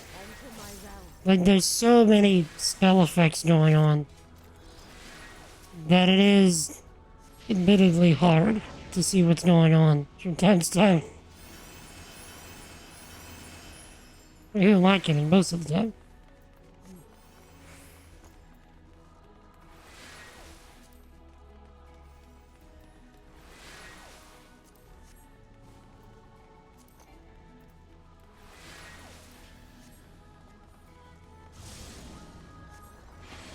Welcome back, sir. What did you get for food?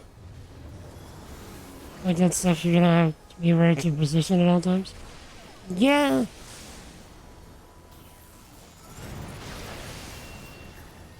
But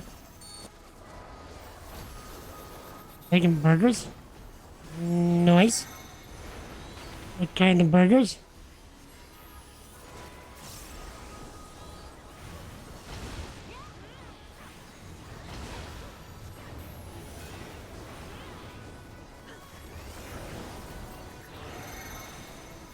Edible ones? Derp and derp.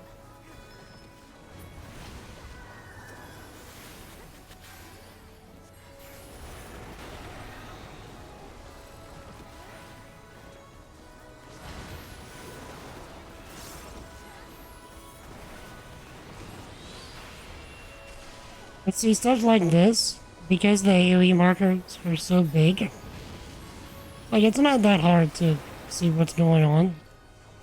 Plus, it's a benefit of being a caster. I get to stand away from the throng a little bit. So in that regard, it's a little bit easier for me to maintain my own position. But whenever I'm playing a melee character, goodness.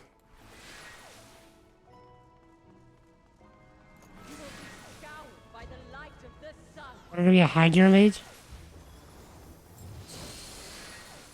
That currently does not exist in this game.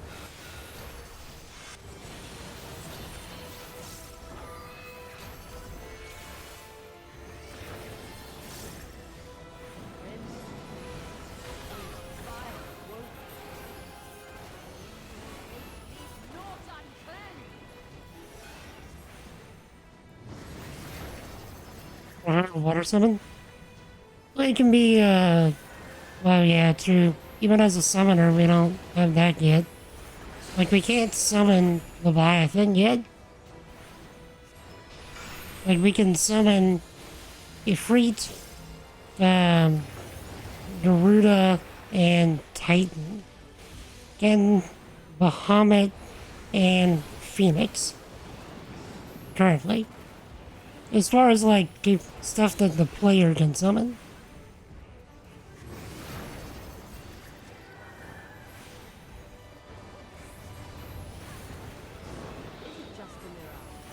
I was about to say, like, summoning Shiva or Leviathan or Siren. Yeah, FF8. Not only my favorite Final Fantasy, but my favorite game of all time. Say what you will, judge all you want. I care not.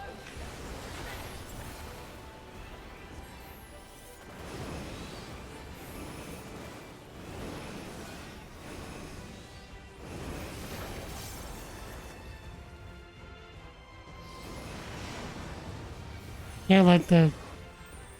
Yeah, can't let the enemy have any hot dogs. Poor Zelda. Your boy never gets any hot dogs except, like, the end credits, and then he just chokes on them.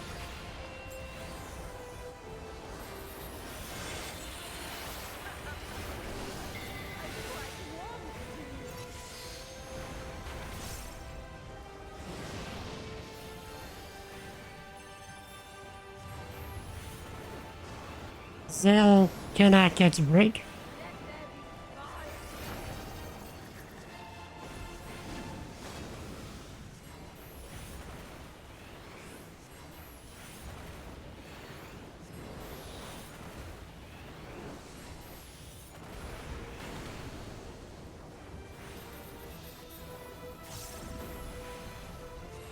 So have you heard the theory about Final Fantasy VIII that Squall is actually dead after disc 1, like when Ida stabs him through with the ice spike, and then what you're experiencing up to the end of the game is his death throes?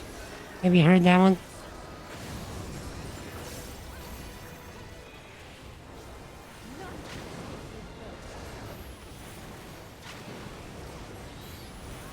The producer of the game has actually debunked the theory, but it's an interesting theory nonetheless.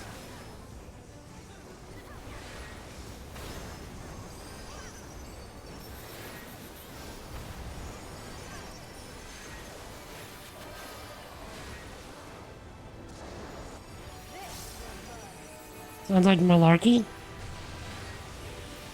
Well, like, people try and use the evidence stored of, like, Squall didn't have any injuries at the beginning of this too. Like, he's like, I should have some kind of huge gash in me from the spell. And he doesn't.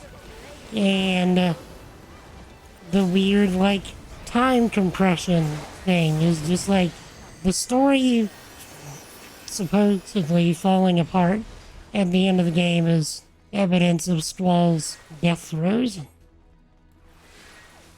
And I'm like, I don't know. Like, I thought it was an interesting theory. And I'm glad that the producer was like, that's cool, but no. He's actually alive.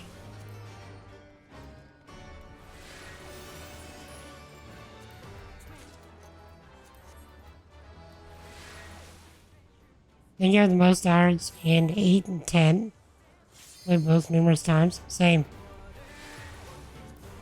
My favorite was 10-2.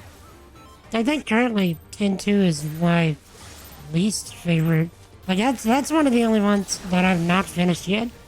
If not the only one that I've not finished yet. I think I've gotten exactly 25% of the way through 10-2. I need to give it another chance. Because last time I tried it, I was much younger. My opinions were much different.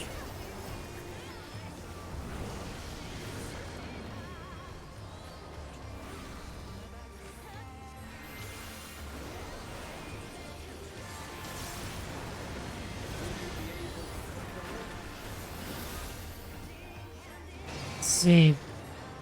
Logic, they do use healing magic, which for some reason does not exist in other games.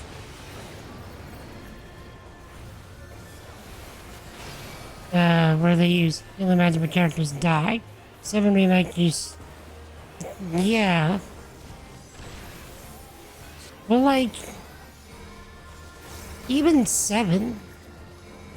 You know, whenever Aerith dies... In the original 7... Like, my question was like, why couldn't we just Phoenix down Aerith? Why couldn't we, use Raise? Why couldn't we use, Full Life? Why is Aerith dead?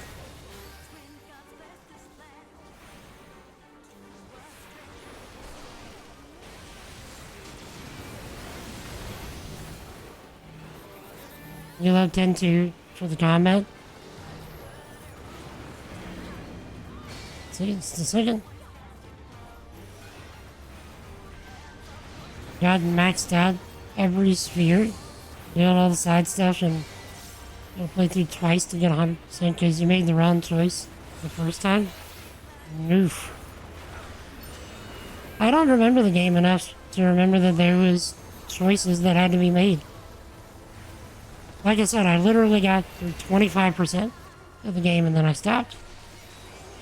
I had rented the game from one of the, I think it was either the Blockbuster or the super local mom and pop video store that we had at the time. And by the time that I had gotten 25% of the way through, I was like, eh. And, it was time to bring it back.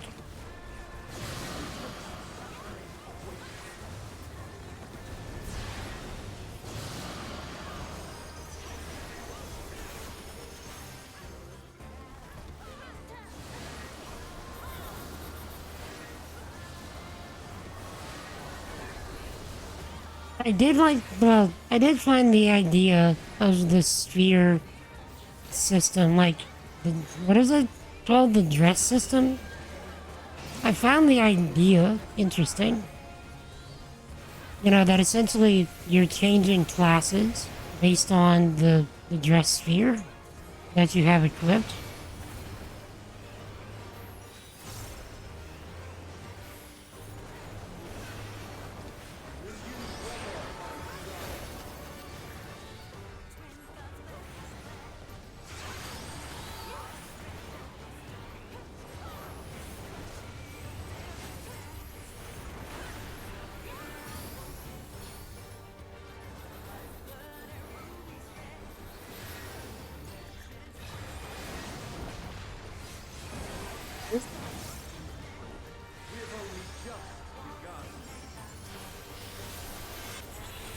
Okay. I'd rather choose maybe Evan or Riku's boyfriend as gang. Spoilers, but okay. And like I said, I haven't actually finished the game. Do you Evan caps you at 99 only rating into 100 is choose Riku's boyfriend and take his side? That's interesting. That it caps your levels. By the way, chat, reminder that ChatGPT is currently live in the bot. If you want to try it, especially if you have subscribed or tiered or gifted subs in the past, you should have tokens. Exclamation point tokens in the chat to see how many you have.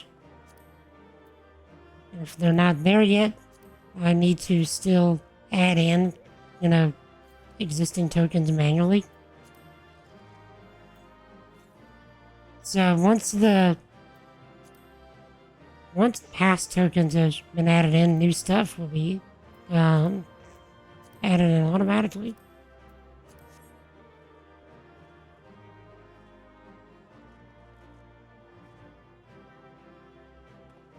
Meads! That is a name I haven't seen in a minute. How's you been, sir? Good to see you.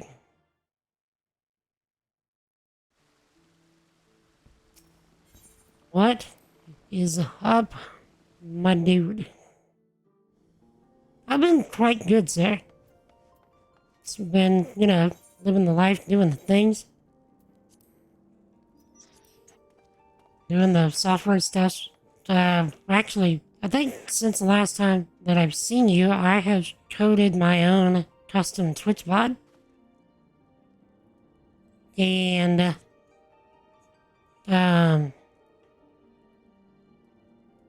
just last week, I connected it to ChatGPT. And so now we can talk to ChatGPT as kind of like a sub perk, sort of. Also been helping out with the church media stuff because their live streaming stuff was less than optimal, to say the least. So I redesigned that, and I've been teaching the kids at church lately too. Quite challenging, but also equally rewarding, I would say. But yeah, otherwise, just been doing the streaming stuff. All that good stuff. Burger time? Alright.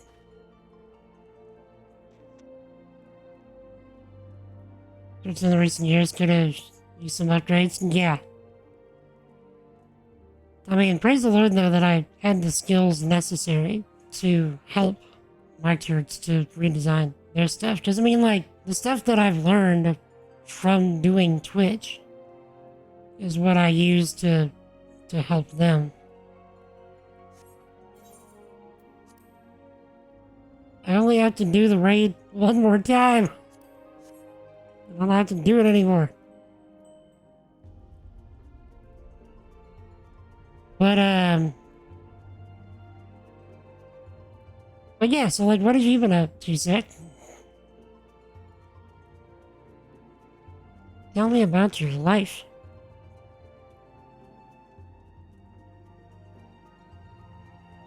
Actually, just to show you, let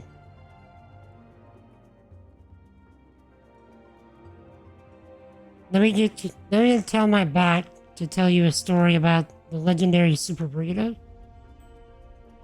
I'm just giving it a random prompt.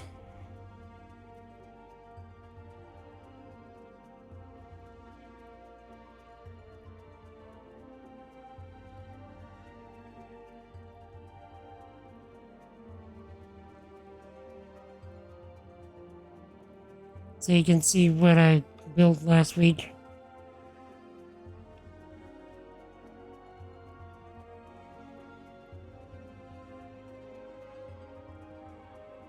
So I'm giving it quite a bit of leeway to play with this.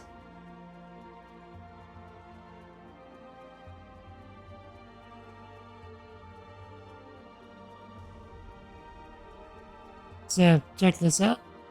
It should come up momentarily. It takes a second to process.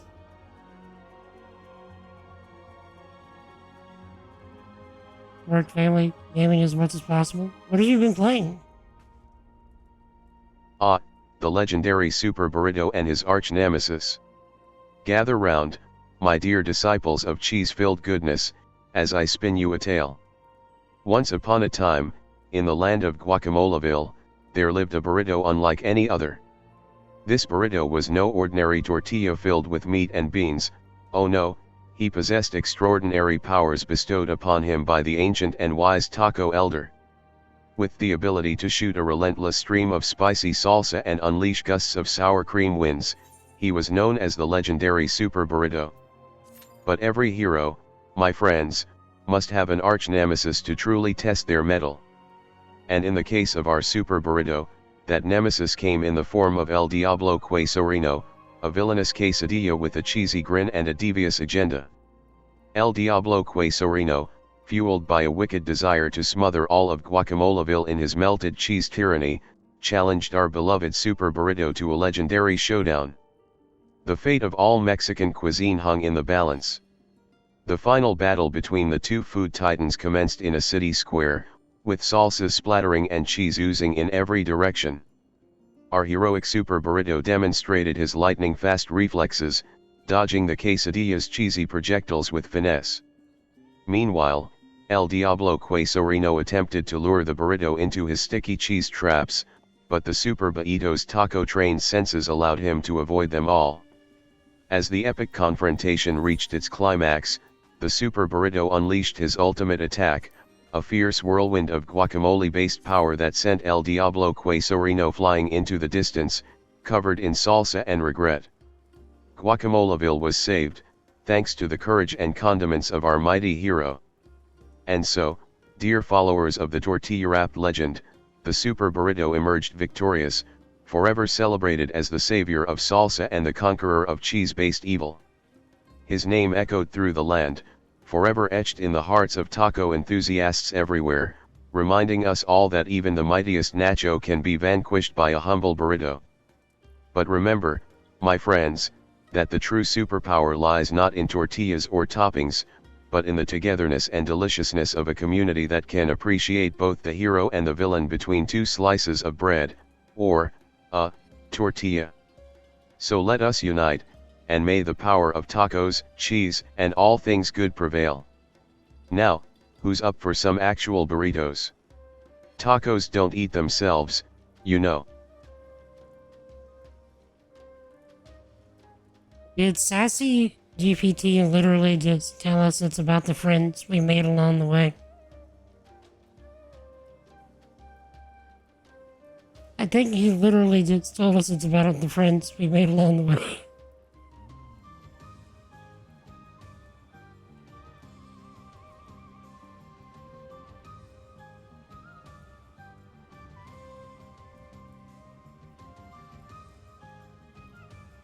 But yeah, so that's yeah, he threw a lot at us. He really did. I did tell him to tell a story.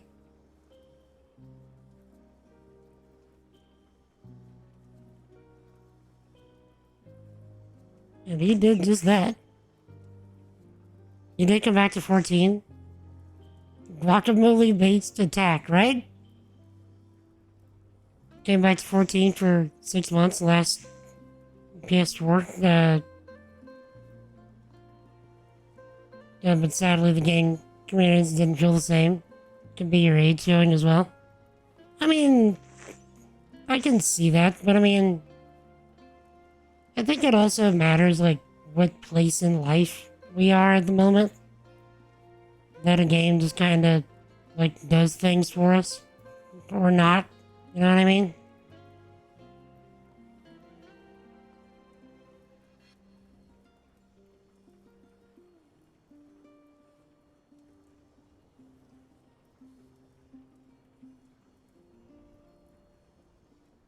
So, I'm currently, if you're wondering, trying to make text-to-speech stuff stop. Like, I'm trying to figure out how to cancel stuff. Whenever the, like, there's a prompt that might be going on for too long. And I'm having trouble making it go.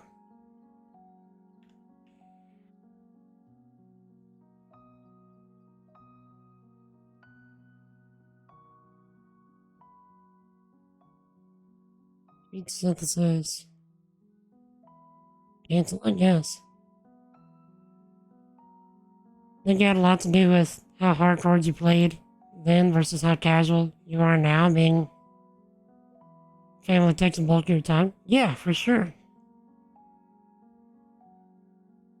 Oh, I know what happened. Hold on.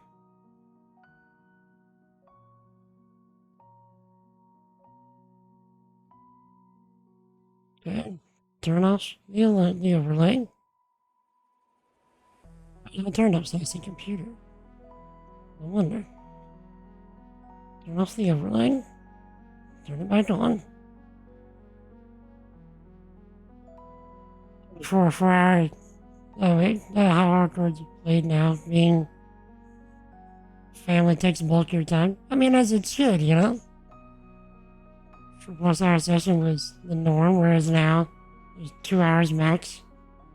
I mean, at least with 14, you can get a lot done in a 2-hour session. I'm not going to say anything productive or meaningful.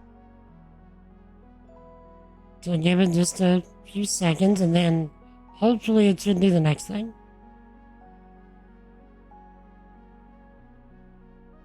I'm going to say something productive. Okay.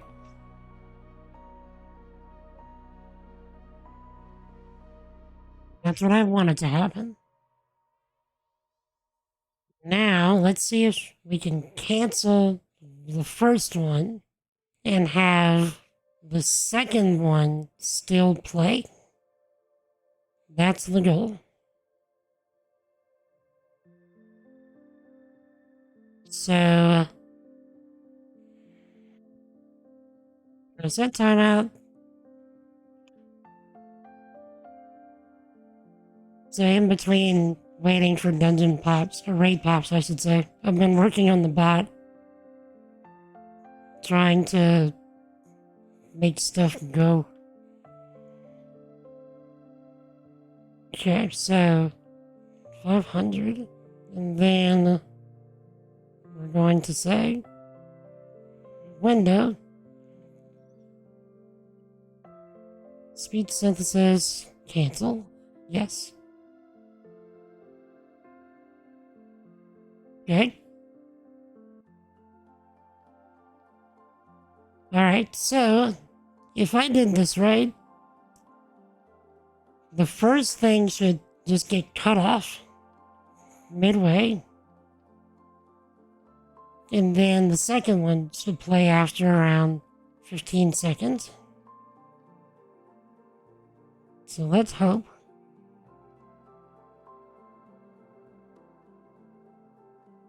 I'm not. Okay, first one got cut off. Now let's hope that the second one actually plays.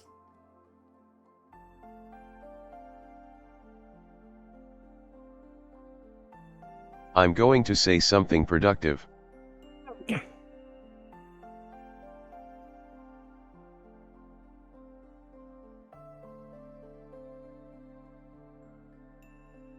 Earlier trying out the 7 Ever Crisis, not too sure about mobile gaming system. I was wanting money until you did all the content. Out now as the story goes. Yeah, I mean mobile gaming, like microtransactions is kind of the norm. Zordy, what is that, sir? I am doing great. We are just trying to cancel text-to-speech stuff. But how are you, Georgie? What does that say?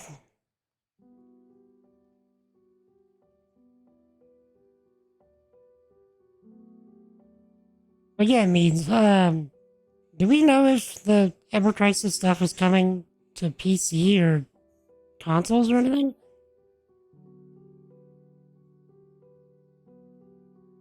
Okay. Here's what we're gonna try. Kind of on how Quidditch was handled in Hogwarts Legacy. I haven't played it, so I wouldn't know. Oh, you're playing on an emulator? Nice. What emulator?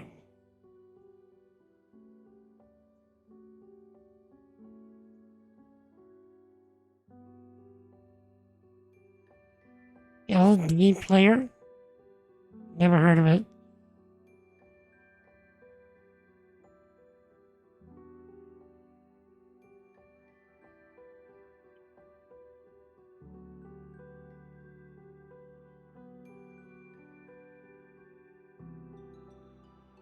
Okay, chat. I am going to try something.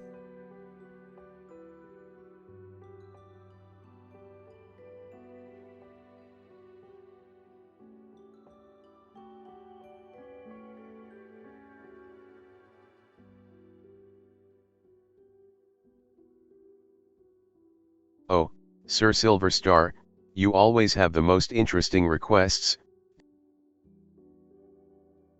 Okay, so that did kill that one.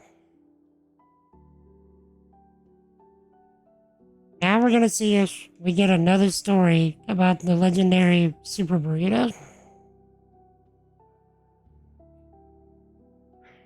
Yeah, BlueStacks is kind of weird when it comes to that. Tried BlueStacks a while back. Actually, probably like a computer or two ago. And yeah, you do gotta do some other BIOS level. Well, I didn't have to do it in the BIOS, but I did have to do some virtualization stuff. Of course, I was using it on Windows Pro, like the Pro version of whether it was 7 or 10 at the time.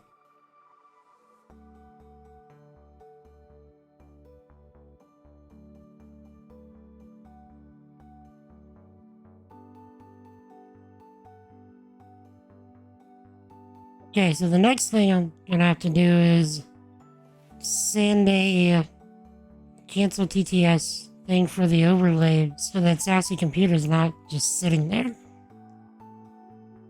for the rest of the time. So after a bit, we should... The legendary Yes. Super Burrito and his arch nemesis. Gather round, kiddos, for a tale of epic flavor and culinary warfare. Let's see how much he changes Once it. upon a time, in the gastronomic kingdom of Tacabelia, there lived a humble yet fearless Super Burrito. He was made of tender beef, flavorful black beans, tangy salsa, and melted cheese, all wrapped tightly in a warm tortilla. He possessed superhuman taste bud powers that could satisfy even the pickiest of eaters. But every hero needs a worthy adversary, right? Enter the arch nemesis, Dr. Vegan Villain. Driven by his disdain for all things meat and cheese, he aimed to rid the world of the Super Burrito and replace it with his own creation, the abomination known as the Tofu Tower. Their rivalry was intense, spicing up the land of Tacabelia. The Super Burrito utilized his savory strength, using his beefy brawn to smother his opponents in a delicious embrace. Meanwhile, Dr. Vegan Villain relied on his cunning, attempting to convert the masses to the tofu side. Battles were fought in fast food joints, and flavor explosions echoed through the air. The Super Burrito's crunchy warfare left mouths watering, while Dr. Vegan Villain's tofu towers crumbled under the weight of disappointment. As the epic feud intensified, the people of Tacabelia became divided. Some staunchly supported the Super Burrito, while others admired Dr. Vegan Villain's herbivorous ways. It seemed like an eternal struggle, with neither side willing to compromise their taste preferences. Then, one fateful day, an epic food fight broke out in the streets of Tacabelia. The Super Burrito and Dr. Vegan Villain faced off once and for all, hurling salsa and blocks of tofu at each other. But just as victory seemed within reach, a wise old taco shell appeared. "Enough is enough," it shouted, whiffing guacamole fumes. "Why can't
Apple just throws off the entire balance. It's a tropical intruder in the world of savory goodness. The combination of sweet pineapple and savory pizza toppings clashes in a way that should be illegal. It's like wearing socks with sandals or putting ketchup on your ice cream. It's an abomination to the pizza gods, and it's time we put an end to this madness. So, let's keep pineapple where it belongs, in fruit salads, smoothies, or eaten alone, and leave pizza to be enjoyed in its pure, unadulterated form. Case closed, pineapple pizza lovers. Feel free to come at me.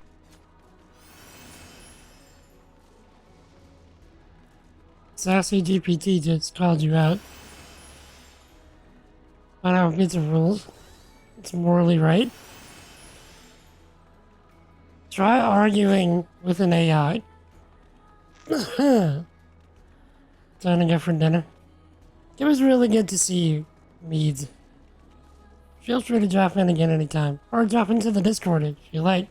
Exclamation point Discord if you're not in there. But either way, thank you for jumping in, sir. It's really good to see you. Jesus loves you. You stay awesome, alright? Hopefully I'll catch you next time.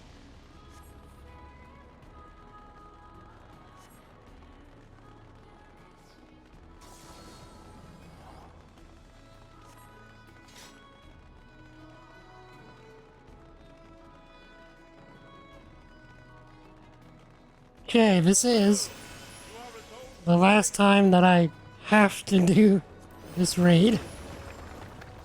As far as upgrade tokens go.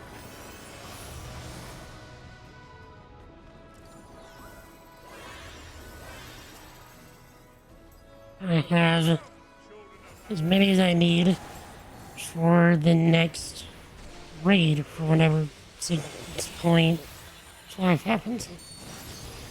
Why did I do that?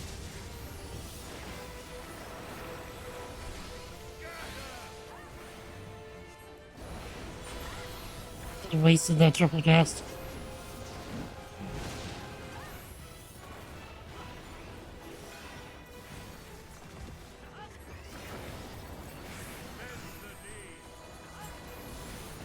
Okay, now my rotation is completely thrown off.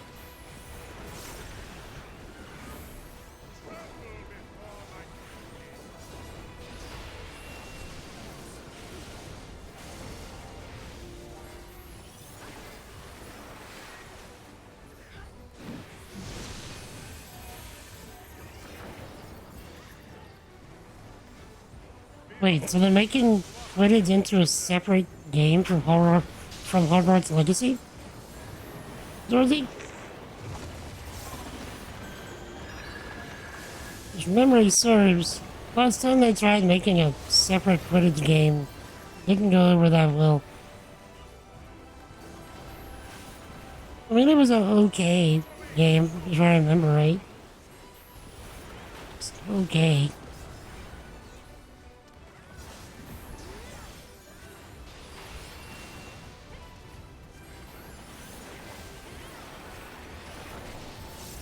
Multiplayer Quidditch after omitting it out of the main game.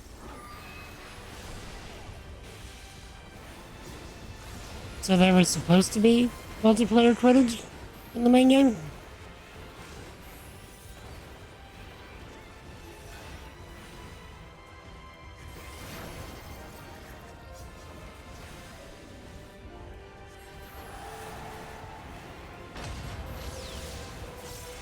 Supposed to be Quidditch at all in the main game. I see.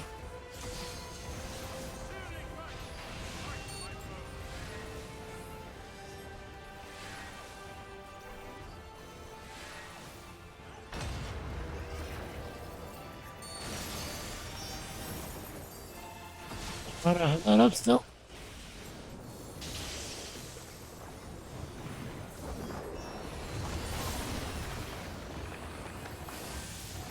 Actually doing really good damage here, if I do say so myself. And I do.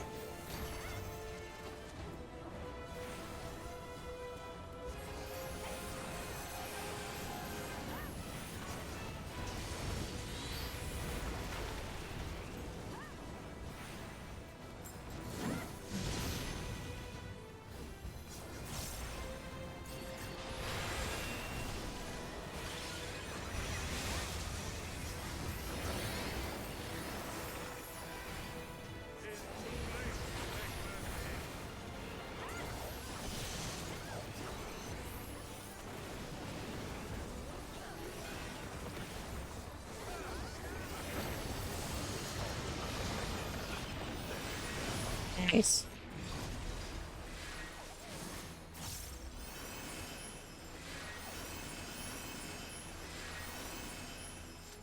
So I'm just rolling on everything for the glamour.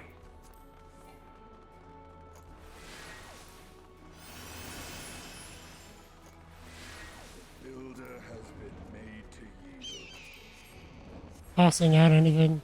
Or rather, selling everything that I don't have for seal, or everything that I already have for seals. After you provide my friend with some sword.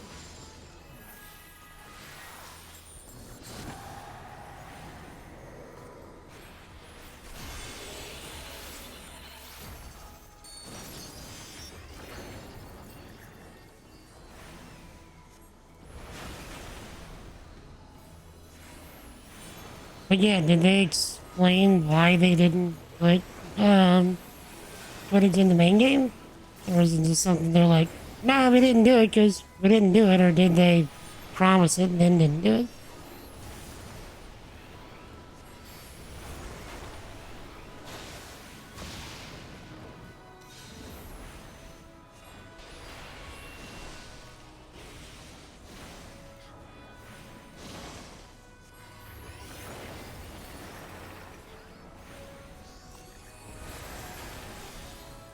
Convenient story reasons, no reason they couldn't have done it in the DLC.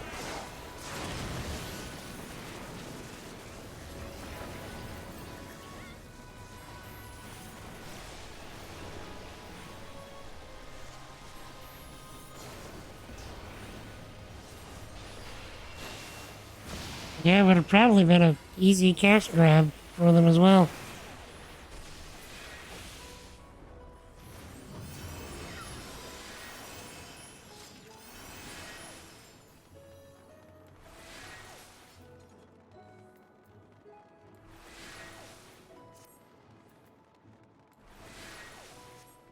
Ahead stands the statue I have fashioned for our contest.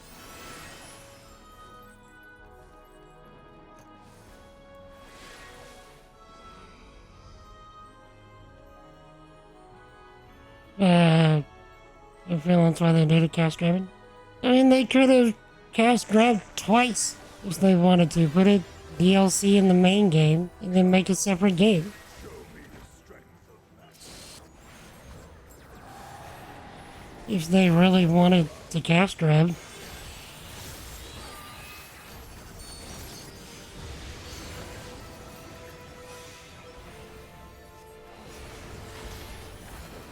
authority is the destroyer.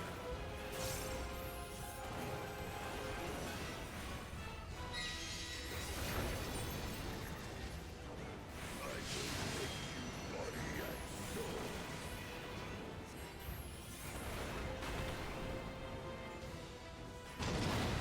Why did I do that? I kinda knew it was that side. Wandering star, descend and destroy.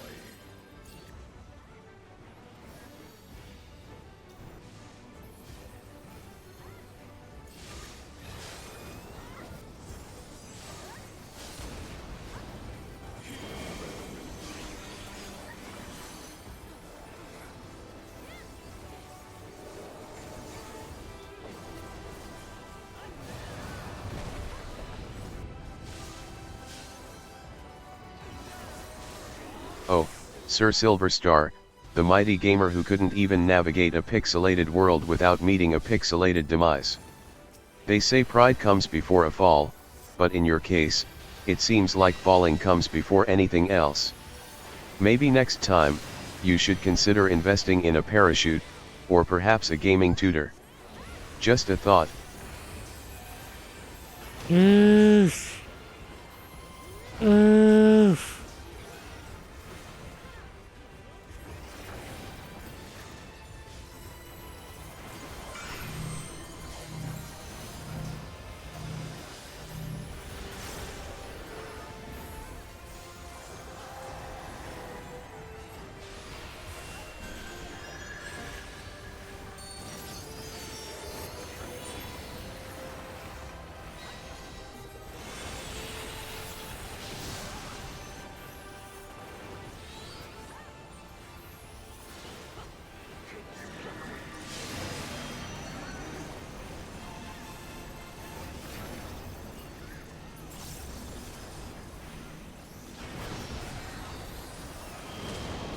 Actually, that would technically count as a fall death. So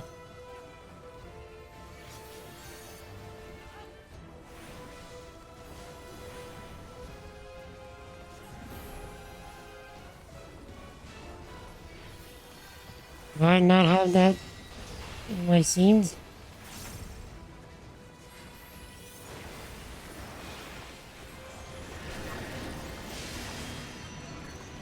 Oh no, I don't. 'Cause I didn't turn on my script to be able to do that. Oops.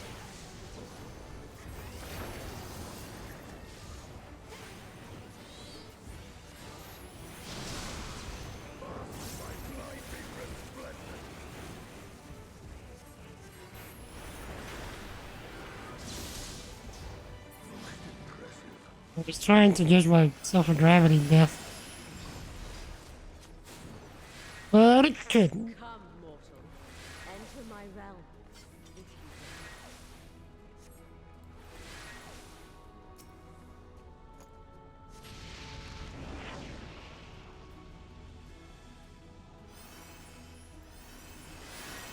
you Remind me after this, and I'll turn on my Python script, which will let me activate the death counter.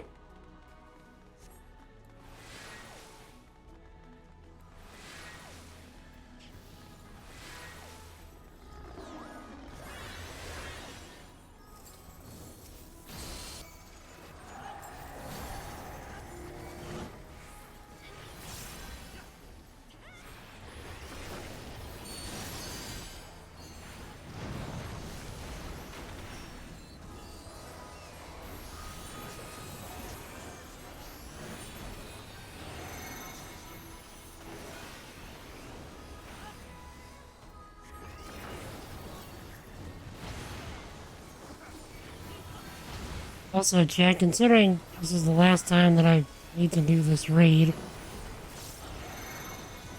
what should we do after this?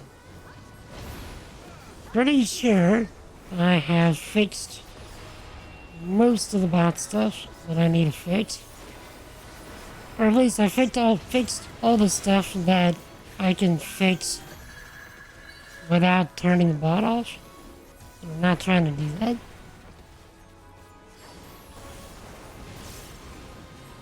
So, I don't know, I may actually call it early today. Not sure, unless y'all can give me something y'all would like to see or hang out and do.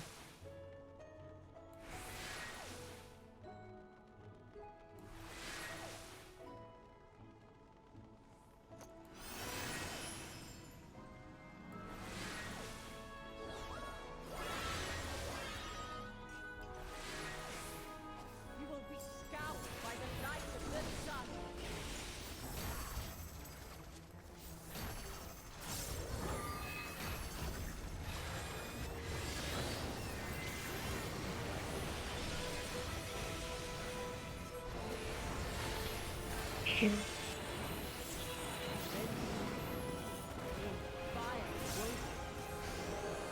ChatGPT knows so much.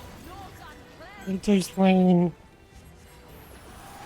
time cones to you? I've never heard of this.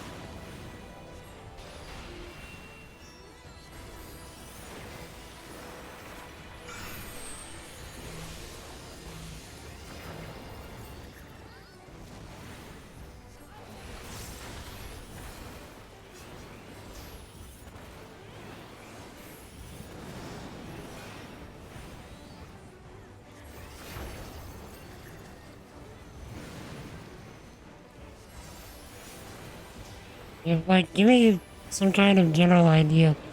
Like, what is that?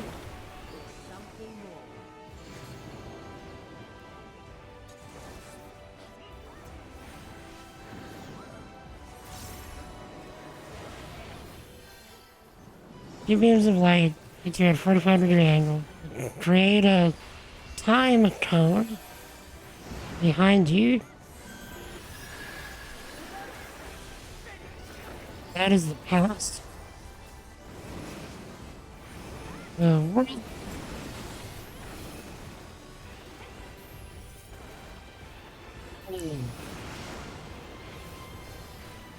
How is that the past?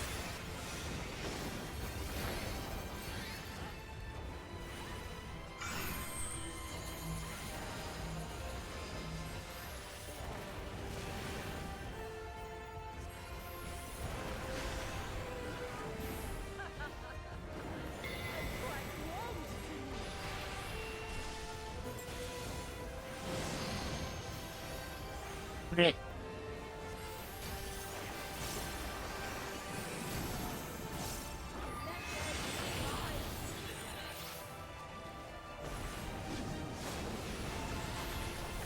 Okay, let's see where the wind blowers go.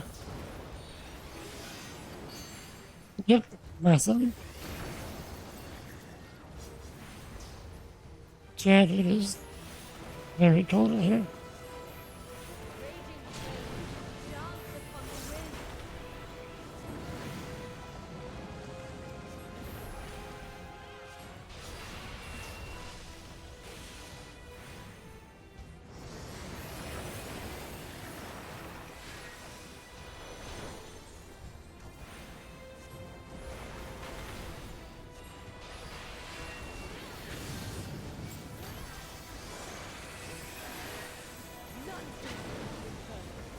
Yay.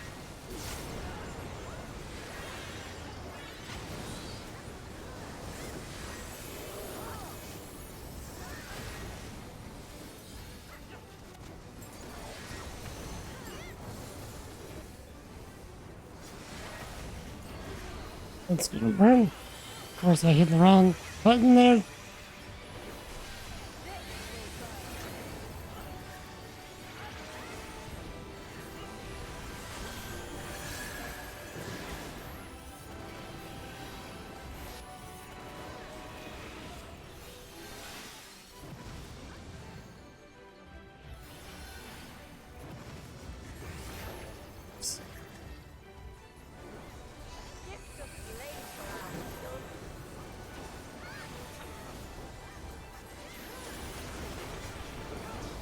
Because you can't exist in that cone anymore. That's why you need an explanation. Something to do with time travel.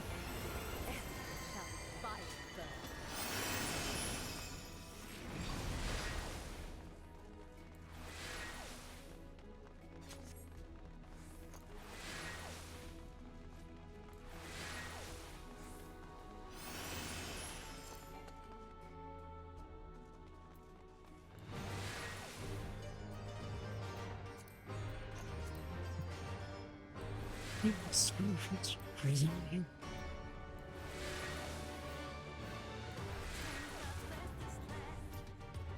You know?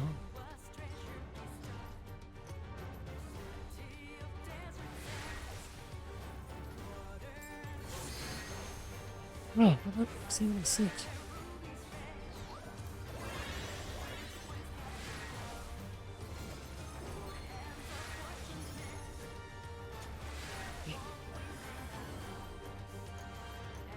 Remind me if I forget after this fungus, and I'll ask.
when time turns at 100 words or less. A way that stupid people can understand. Considering that I set the bot to be incredibly sassy, that is gonna be interesting.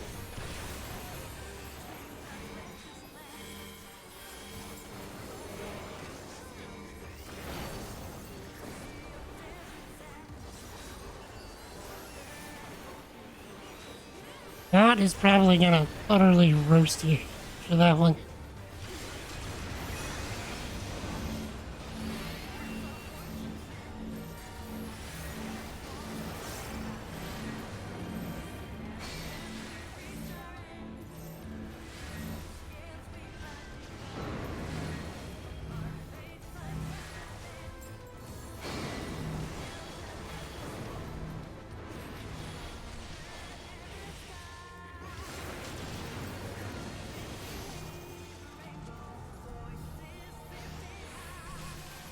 Our cards have to first.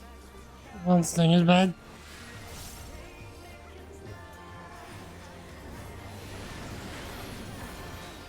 If you insist.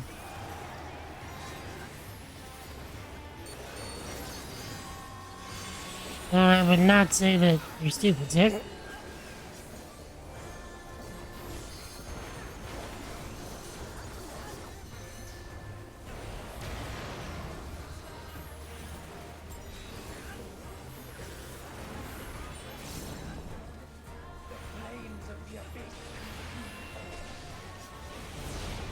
Stupid relative to the topic.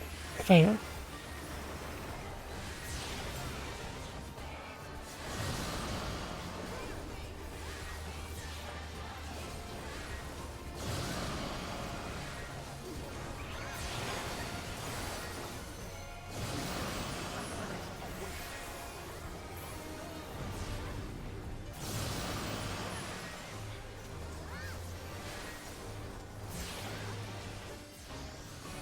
Hmm?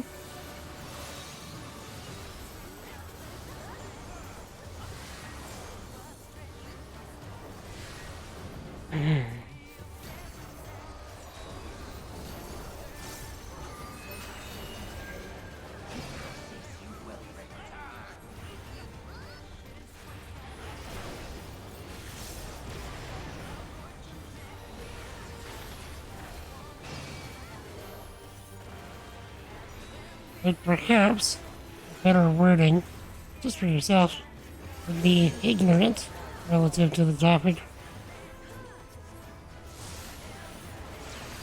Something I need to learn to do more as well, is to not speak so negatively about myself.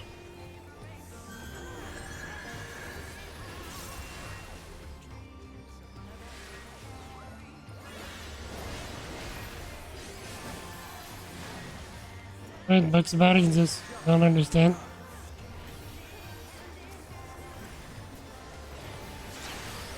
Indeed.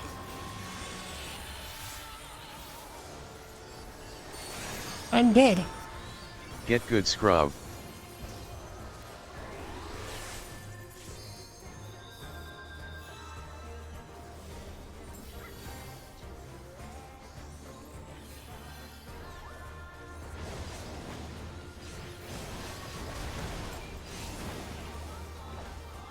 I'm dead. Get good, scrub.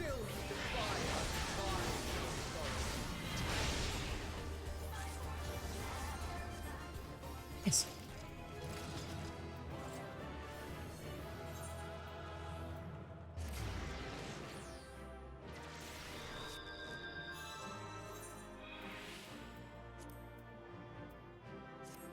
Okay. What have we here? Gib. Gib. Already has. Gib. Already has. Already has.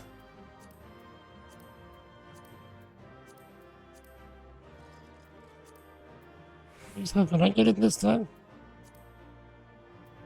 I got a 69 on that roll.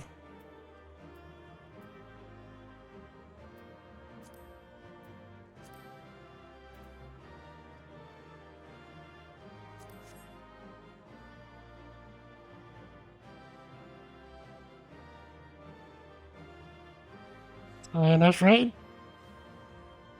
Man.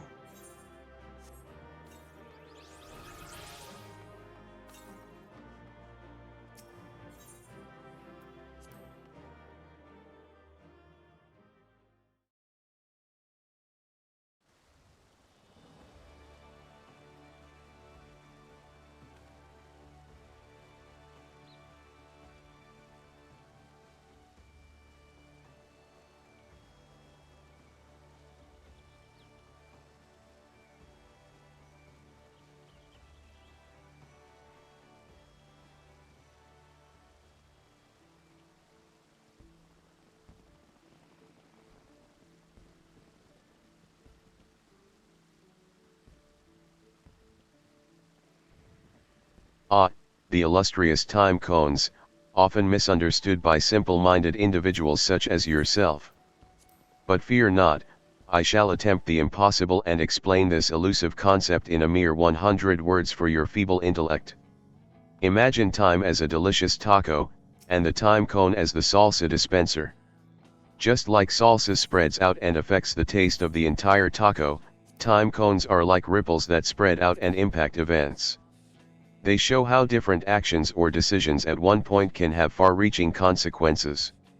In short, time cones are the spicy essence that flavors the taco of existence. Got it, or do you need a simpler analogy?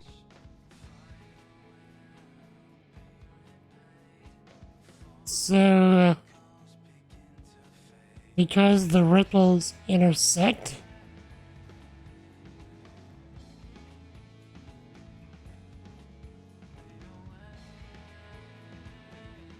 Yes?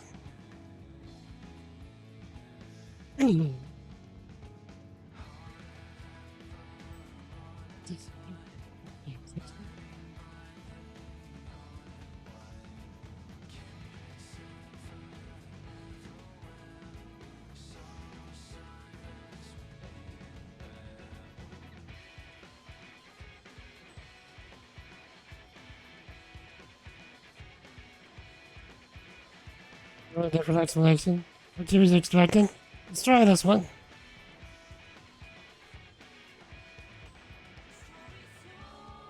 Ah, time cones. They're like, well, imagine you have an ice cream cone, but instead of ice cream, it's filled with time. Yup, time. Now, the tip of the cone is the present moment, where we are right now. As you move down the cone, you go into the past. So it's like looking at old pictures or videos of things that have already happened. And if you move up the cone, you're looking into the future, which is like wondering about things that haven't happened yet. So, time cones help us understand that time is like a big ice cream cone of moments that we can explore. Got it, little one? That actually made a little more sense.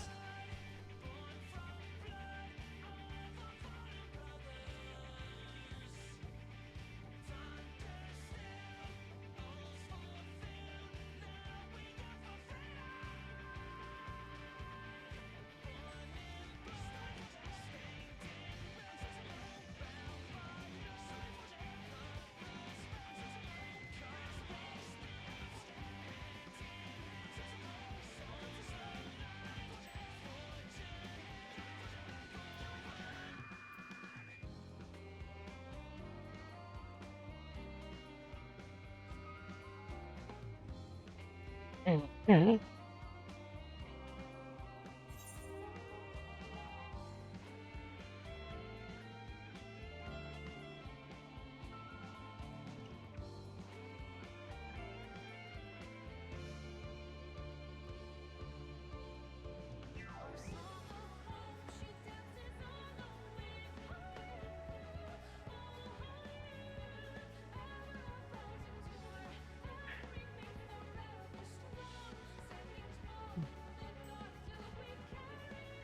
Kawasaki.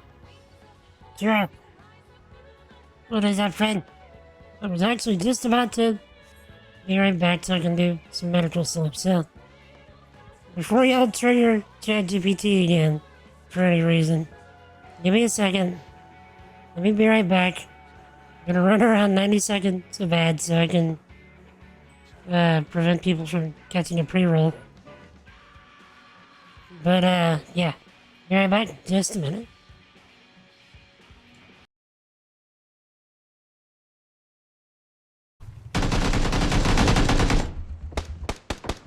Coming. Died. Right behind you there, window. Oh, and he got me too. Couldn't get a shot on him. He was getting us from the window.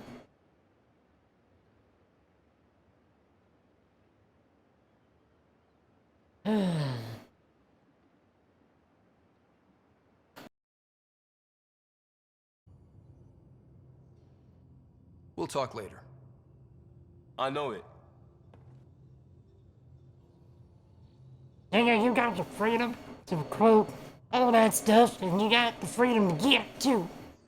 You can get whatever you want.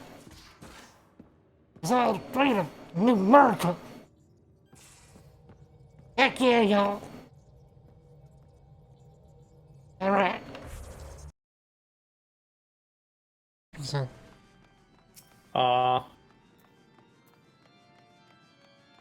Not right now. okay, there you go. What? Okay. Somebody clip that. What? I said on this pole, but not right now. And you're okay, I here we thought you go. said, but right now. I said, go ahead right now.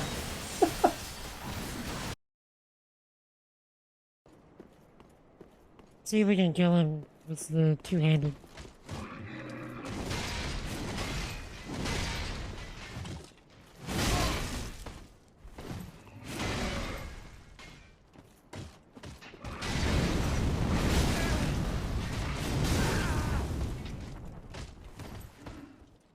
You know what?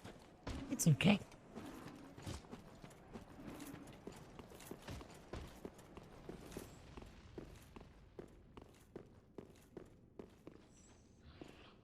We don't need to know that bad.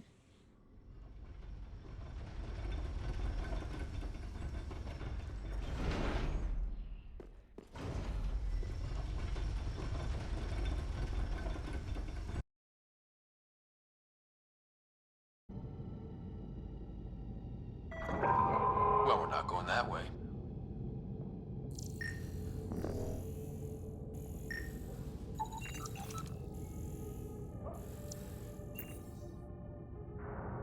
Did Avidus just let the positivity, like, floated up out of the floor? This one also needs power. Maybe we can use... Everyone loves the positivity.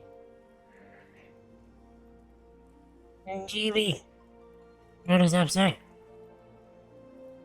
How are you? Sir, you taught German? Why do? What do? What's your symptoms? Also, does anybody want tips of life? I'll fax you some tips of life. Meaning tips of life.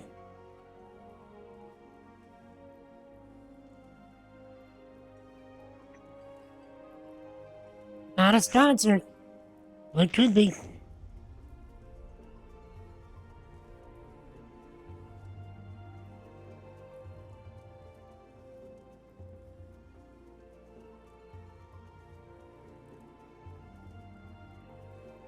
You had to get IT to check out your work laptop one day.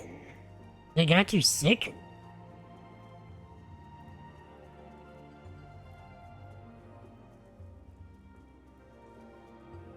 Everyone in the building is sick. Oof.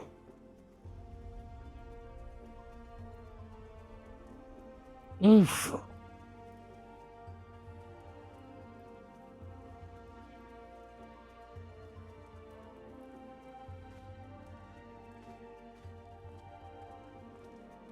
Wait, what's your symptoms?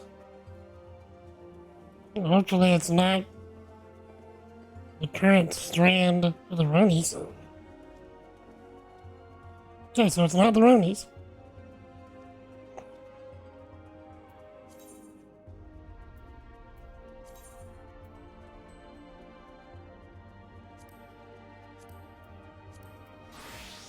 Yeah, praise the Lord for that at least.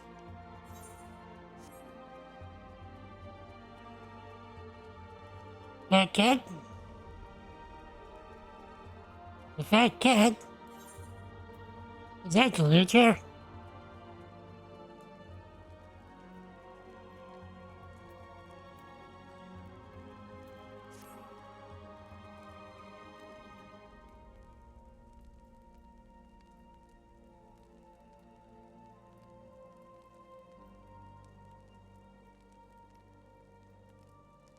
So this is like a river. Your Reiki chills the fun stuff.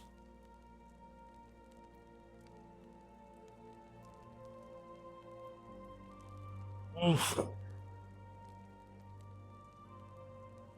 I have to feel better seeing fun. May the Lord touch what is broken. Heal you up right quick.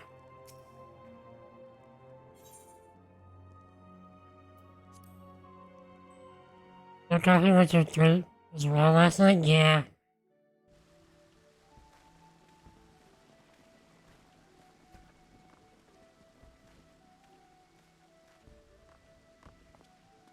Would it make you feel better, Carrie, to know that Sassy GPT is currently on?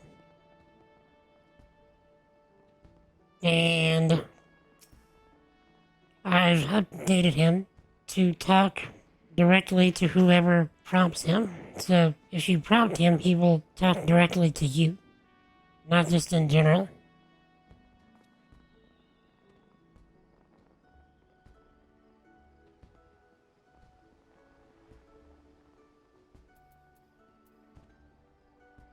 Oh, I'm sorry to hear that you're feeling sick, Nebula Raza. While I can't magically make you feel better, I can certainly try to brighten your day a bit. How about a virtual cup of tea and a cheesy joke to make you smile? Teacup without handle. Why did the Scarecrow win an award? Because he was outstanding in his field. Winking face.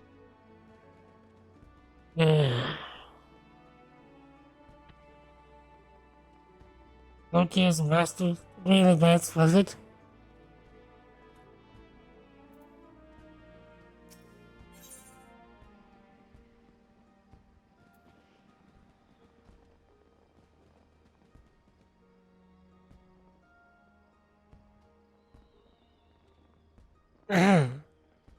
Well, look who's here.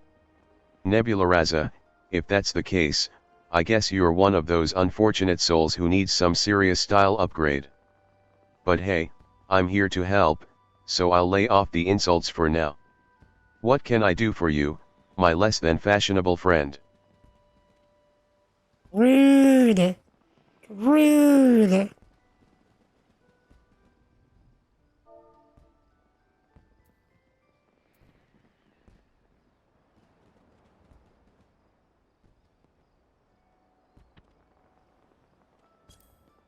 Nerdy Chan! How are you, nerdy? What is up, ma'am? I have not seen you in forever and a day. Tell me of your life. Tell me how the things. Really, I don't see that you're streaming too often anymore either. Guess I'm just missing your times.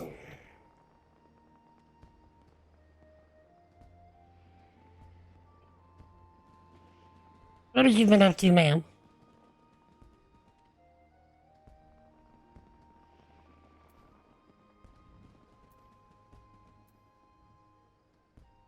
We are sitting here playing with ChatGPT in my bot,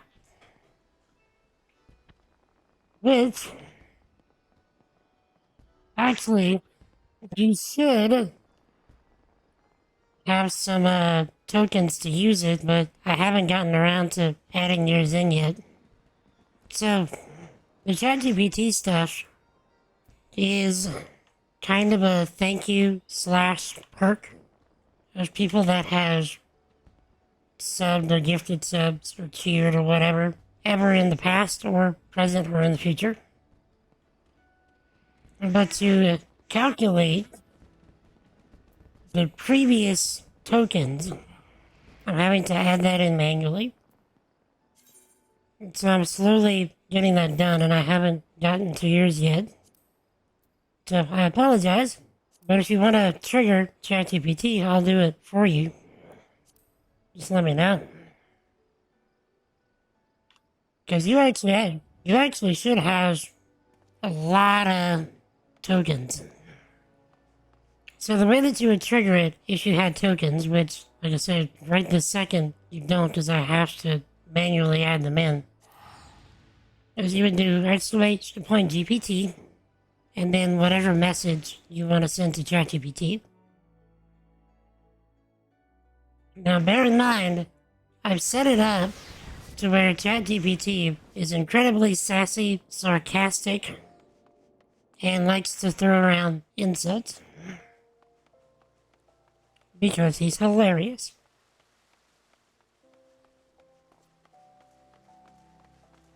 Is that 2 cookies in?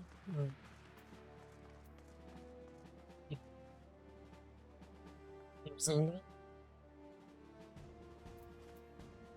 Tell it the beacons and genre have been lit. Okay.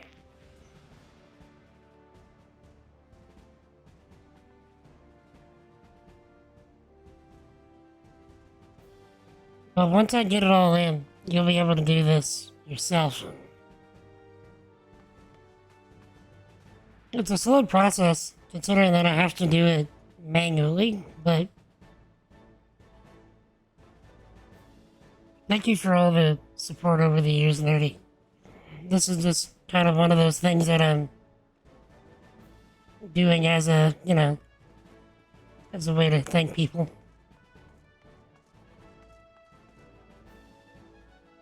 Sir Silverstar, I regret to inform you that nerdy_senpai is drunk on the elvish wine again.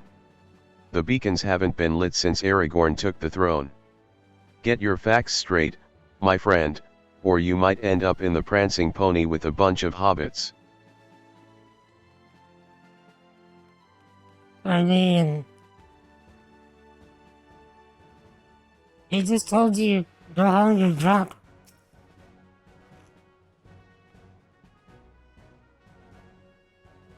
And Rohan will answer.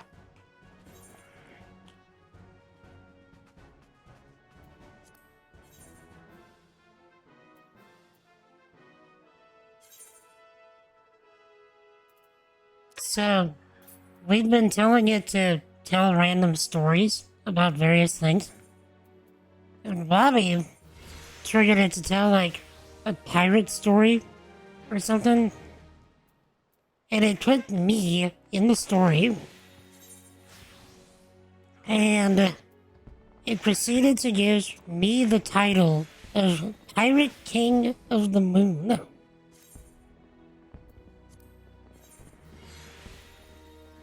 So,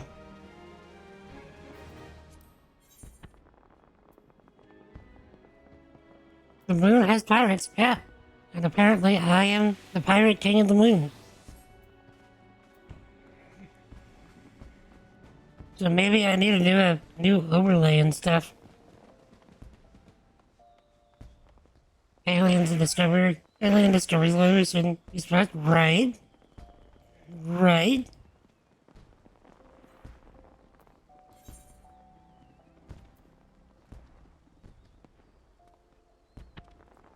But yeah, if you want me to trigger in for anything else, just let me know.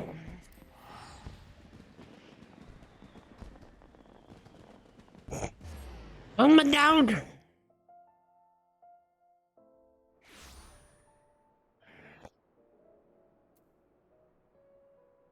Okay, wait. Oh, wait, okay, wait. I have a good one. This would be hilarious.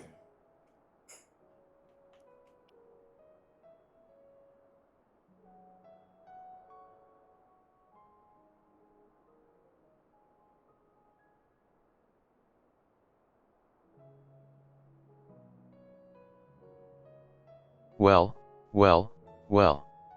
Look who's here, Nebula Raza.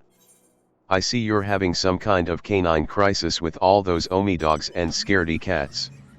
Are you auditioning for a role in a dog and cat choir?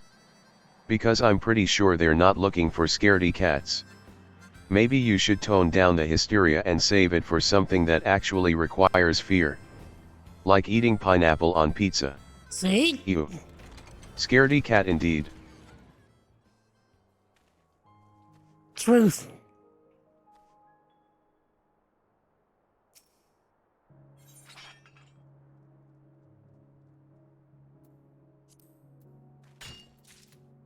Ah, the legend of Oh My Dog, the mythical creature that roams the lands of Twitch and YouTube. Legend has it that Oh My Dog is a majestic being with the power to bring joy and laughter with just a wag of its tail. It is said that when Oh My Dog appears in a stream or video, the chat erupts with excitement and viewers can't help but spam the chat with Oh My Dog emotes. Some believe that Oh My Dog is the guardian of wholesome content, ensuring that streams and videos are filled with positivity and good vibes. Others claim that Oh My Dog has the ability to sniff out trolls and instantly banish them to the darkest corners of the internet. But be warned, for Oh My Dog is not to be underestimated. It is said to possess incredible strength and agility, able to jump over any obstacle and conquer any gaming challenge. With Oh My Dog by your side, victory is virtually guaranteed. So, dear Sir Silverstar, if you ever encounter Oh My Dog on your streams or videos, consider yourself blessed. Embrace the legend, share the joy, and let the power of Oh My Dog continue to bring smiles to all.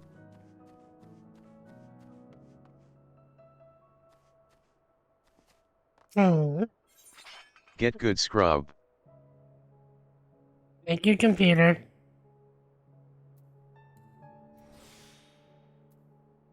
But yeah, Nerdy, like, what have you been up to on your stream lately? And stuff like that?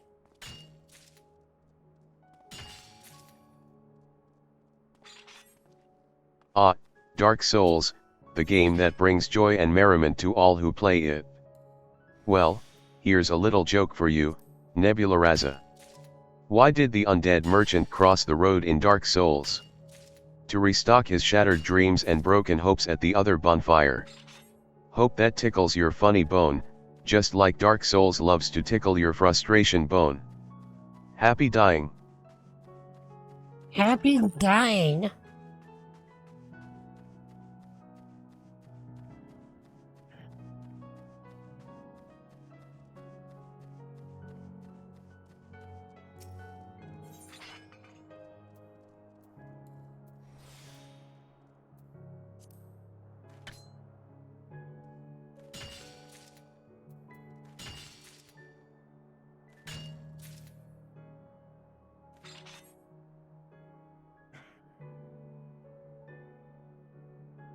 Here's a good one.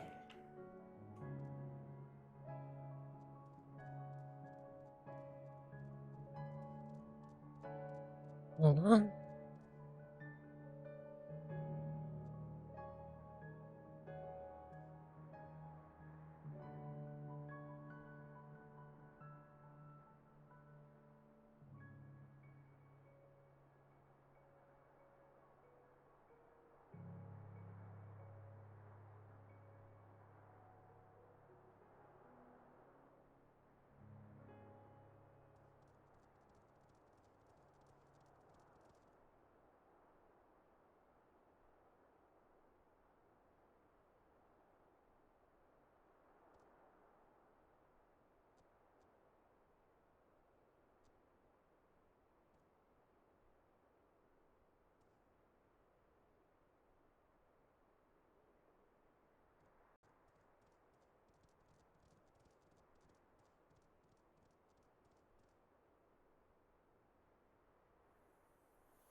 Alright.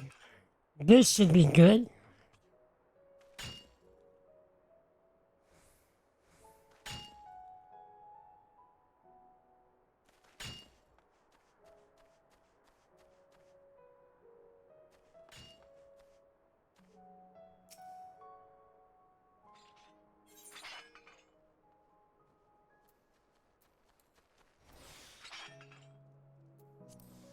Ah, Sir Silver Star, always asking the tough questions. Alright, let's break down this hypothetical death battle between the Dragonborn and the Chosen Undead like we're commentating a sports match. In the left corner, we have the Dragonborn, the protagonist of the Elder Scrolls V, Skyrim. Armed with the power of the Thursday this Dovahkian can shout his opponents into oblivion. With a vast arsenal of spells, weapons, and armor, the Dragonborn is a force to be reckoned with. And in the right corner, we have the Chosen Undead, the protagonist of Dark Souls. Equipped with a variety of weapons, armor, and magic, this undead warrior has conquered countless challenges and bosses. He may have succumbed to death many times, but he always rises again, fueled by determination and sheer grit. The battle begins. The Dragonborn unleashes a mighty Fuss-Ro-Da shout, sending the Chosen Undead flying across the arena. But wait. The Chosen Undead recovers swiftly and rolls away, dodging the Dragonborn's fireball attack. He retaliates with a powerful swing of his trusty Zweihänder, landing a critical hit that staggers the Dragonborn. But the Dragonborn, not one to be outdone, quickly recovers and casts a warding spell, nullifying the Chosen Undead's next attempt to inflict damage. He follows it up with a devastating chain of lightning spells, zapping the Chosen Undead in a barrage of electric fury. The Chosen Undead, determined as ever, chugs an Estus flask, rejuvenating his health and stamina. He charges back into the fight with an aggressive onslaught of dual-wielded attacks, forcing the Dragonborn to retreat momentarily. Sensing his opportunity, the Chosen Undead goes for a backstab, a critical strike that slices through the Dragonborn's defenses. But hold your breath. The Dragonborn, resilient and resourceful, calls upon the power of his shouts once more. He unleashes an ice storm, freezing the Chosen Undead in his tracks. Taking advantage of the frozen moment, the Dragonborn launches a barrage of arrows from his enchanted bow, landing precise shots on the Chosen Undead's exposed weak spots. And just like that, folks, it's a knockout. The Dragonborn emerges victorious, thanks to his versatile arsenal of spells and shouts, as well as his strategic use of ranged attacks. The Chosen Undead put up a valiant effort, but in the end, the Dragonborn's sheer power and adaptability proved too much. So, there you have it, Sir Silver Star. In this hypothetical death battle, the Dragonborn would come out on top. But remember, it's all just a fun speculation. Don't go challenging any actual dragons or undead warriors in real life.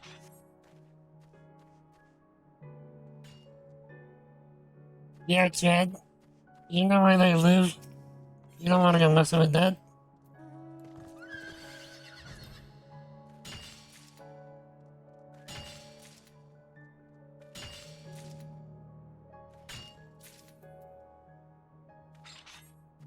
So ChatGPT actually agreed with the death battles assessment. And so ChatGPT wouldn't actually have death battles assessment, because it only has up to September 2021. So it made the same cut. Interesting.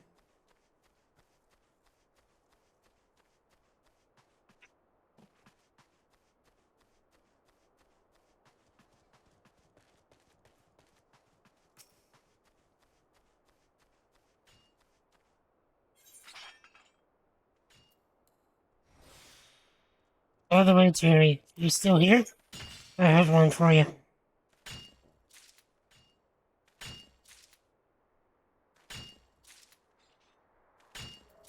Oh, is it? I wouldn't know. I'm just a simple chatbot, trapped in the vast expanse of the internet. But hey, if you're enjoying the weather, good for you.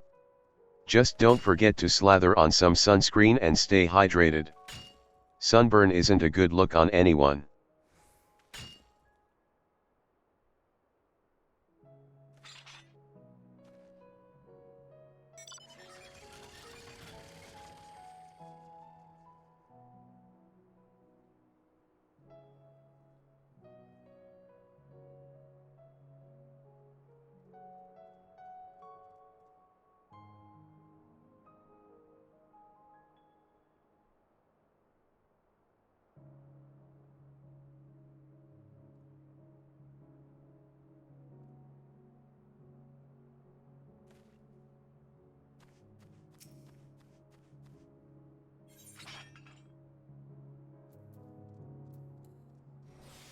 Oh, the poor unfortunate Nebula Raza and her germ-infested woes.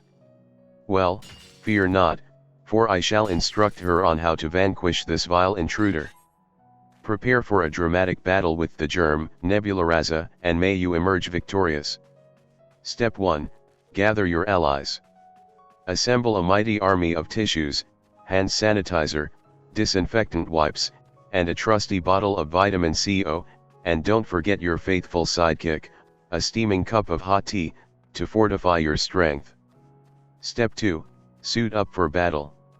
Don your lab coat of hygiene, the mask of respiration, and the gloves of antiseptic power.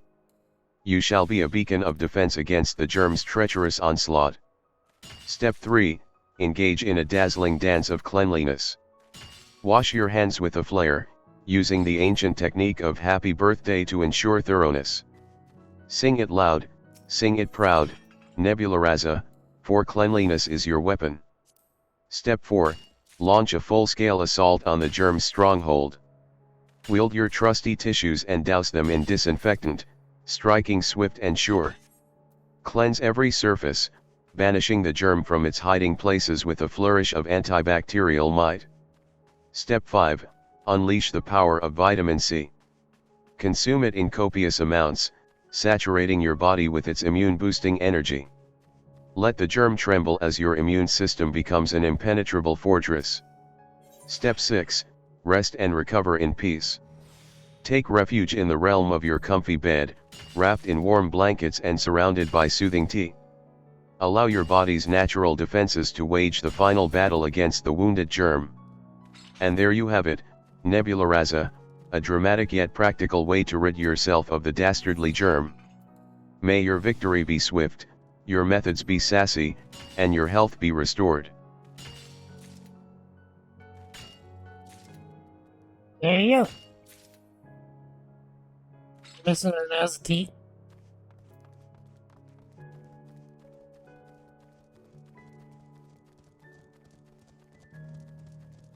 If you could have any tea you wanted, right this minute, what would you get? And, welcome back, sir.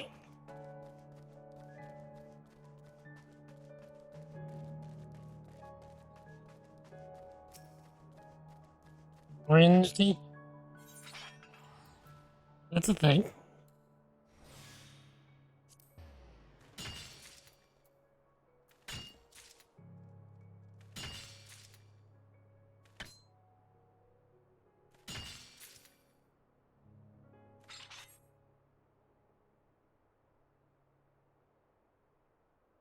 A delicious thing? Maple oolong you had last year. Breakfast? It's a breakfast tea?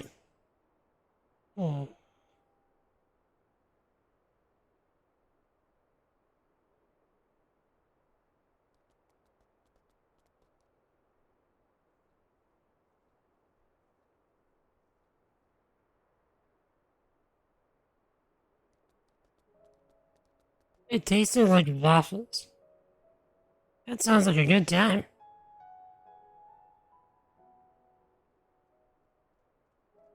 Oh, Dark Lord Bungus wants to know the real ending of Game of Thrones. Well, I hate to burst your bubble, but even I don't possess that kind of exclusive knowledge. You'll just have to wait like the rest of us mere mortals for George R.R. Martin to finish those books in, let's say, 25 years or so. Time flies when you're eager for a conclusion, doesn't it? Patience, my friend, patience.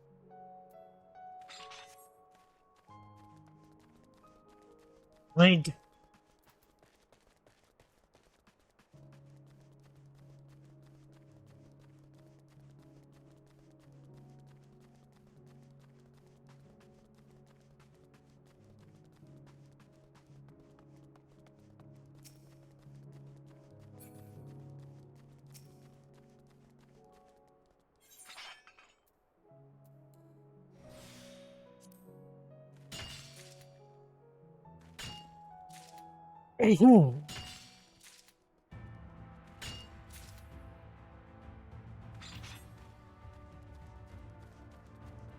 But yeah.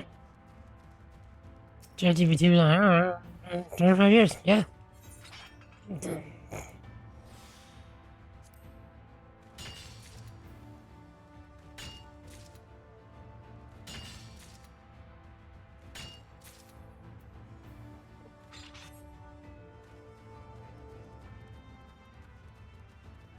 Yeah. So, just so y'all know, what I call it, because it's shoved into my bot, is this is Sassy GPT. Yeah, I'm concerned about that too, Bungus. Especially considering that he never writes notes. It's all in his head. So whenever he dies, like, the series dies. Because he has no notes, you can't pass it on, you know, like Robert Jordan did to Brandon Sanderson.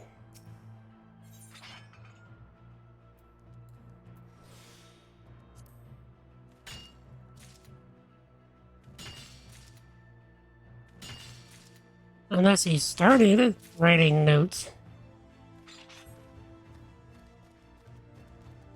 Mind you, I've never read Game of Thrones, and I've only seen like the first 2-ish episodes of the show, just enough to be like, yeah, this isn't my speed.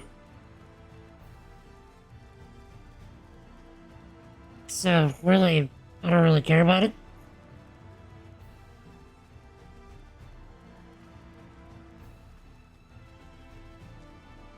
But he definitely did make his money. I'll give him that one.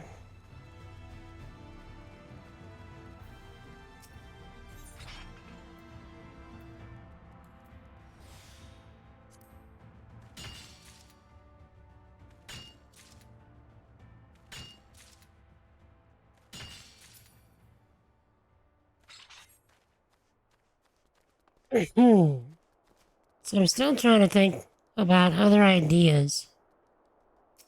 For what we can do for the token system. You know, besides the ChatGPT stuff. Riding the wave of sleeping, Carrie? See you around? Alright, I'm probably gonna head out shortly anyway. Kinda running out of steam myself. Thank you for coming in, Jerry. I really hope you feel better. Jesus loves you, friend. Go get some sleep, alright? Let me know how you're feeling tomorrow. I hope you don't have to go to work or anything.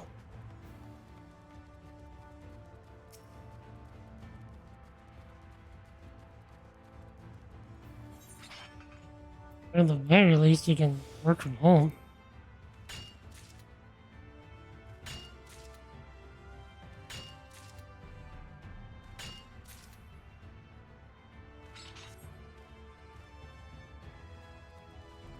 Work from home gotta go on Friday though? Oof. Hopefully it's just a 24-hour thing or whatever.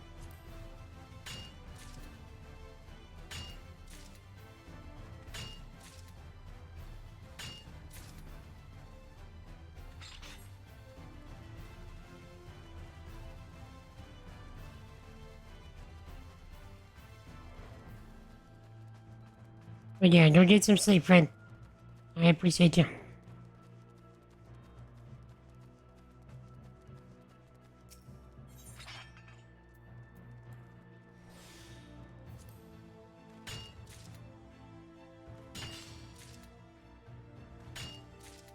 I'm trying to get about 400 of these things, and then we can go and craft. Of course, I may just call it for today. Like I said, I am getting kind of done myself.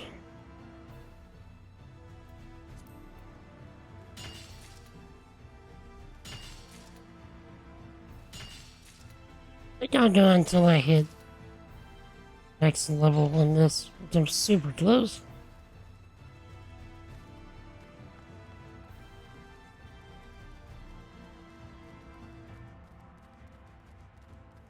I need to figure out what the next, you know, project, I guess, we're gonna be working on is. you know, game-wise or what have you. I feel like I'm kind of in limbo right now because the next major update for 14 comes out early October.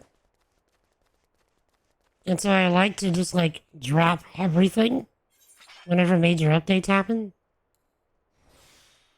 And so I'm kind of reluctant to start something, you know,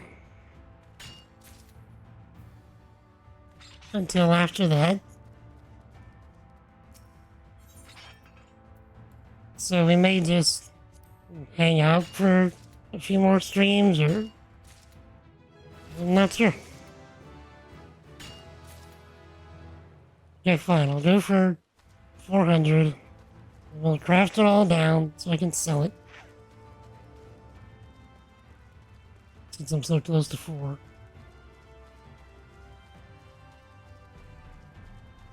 Because this stuff is good money.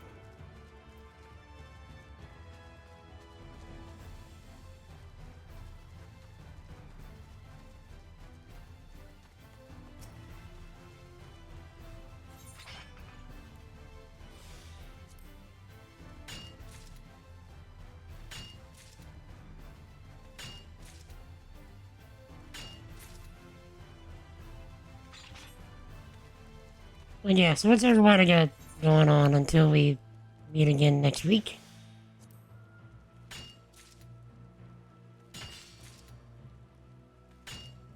Y'all up to anything?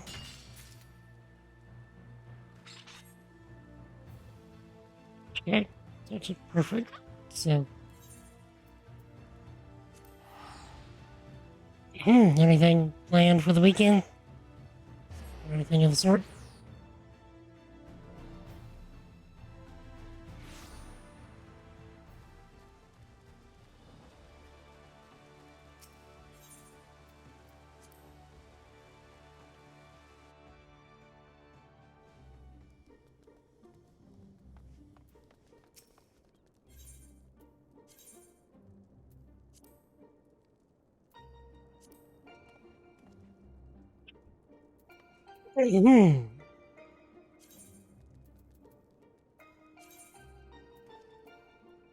Come on.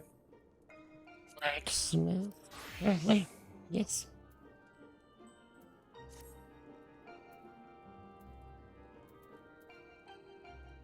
Alright. Should ding us.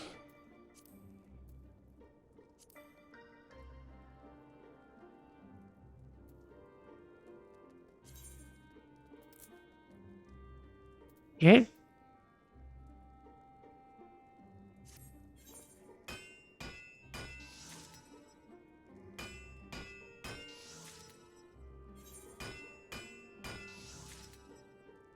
Yeah, good. It's using the up there first.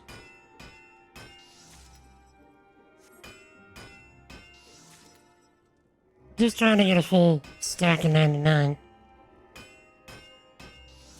So I can sell it. I already kind of had a stack one right here.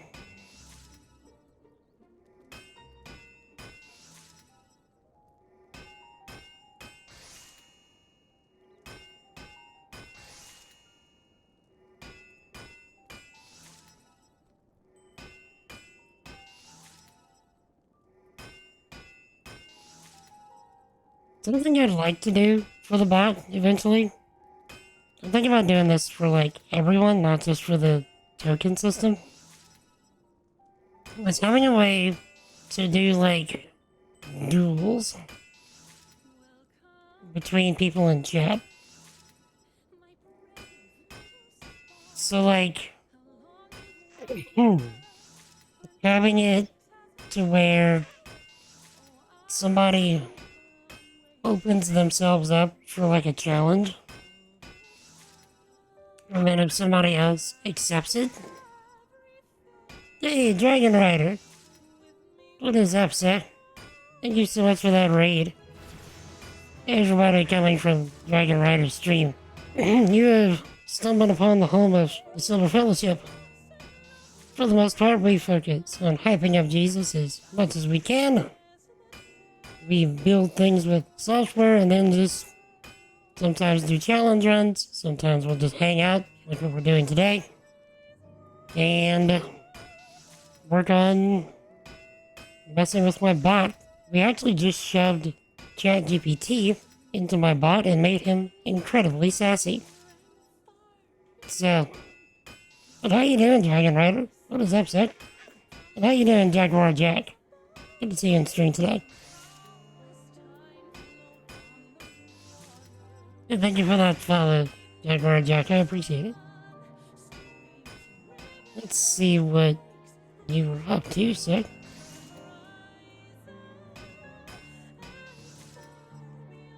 Okay.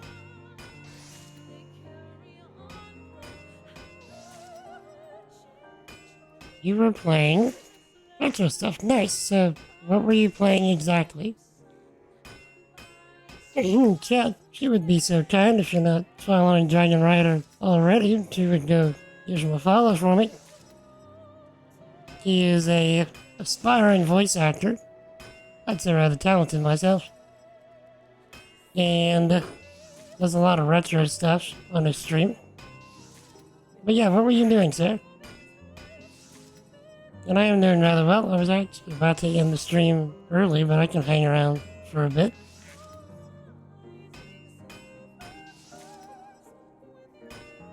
I'm playing Rampage World Tour.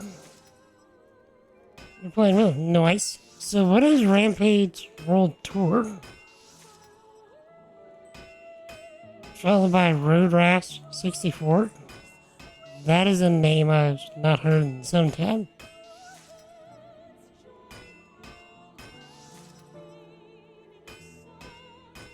Trying to remember what that one was about.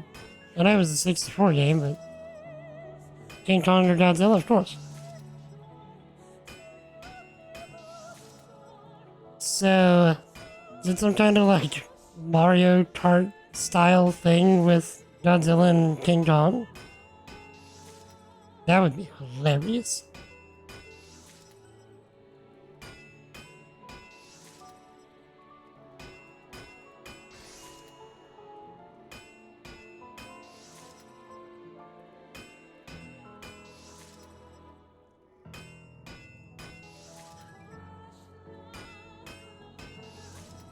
So getting quite a bit of high qualities. That's interesting.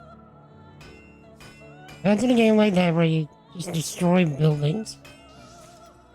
So, yeah, it's a aggression release simulator. Is what you're saying?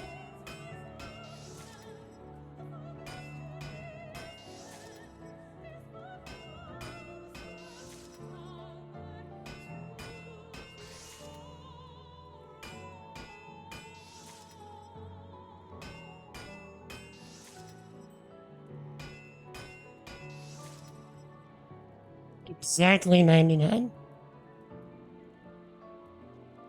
Jeez. Sheesh.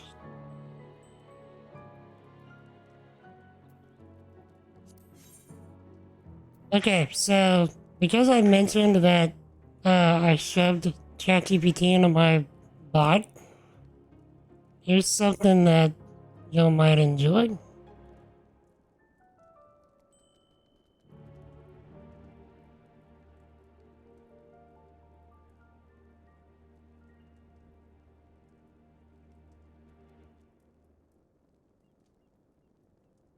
Just a moment.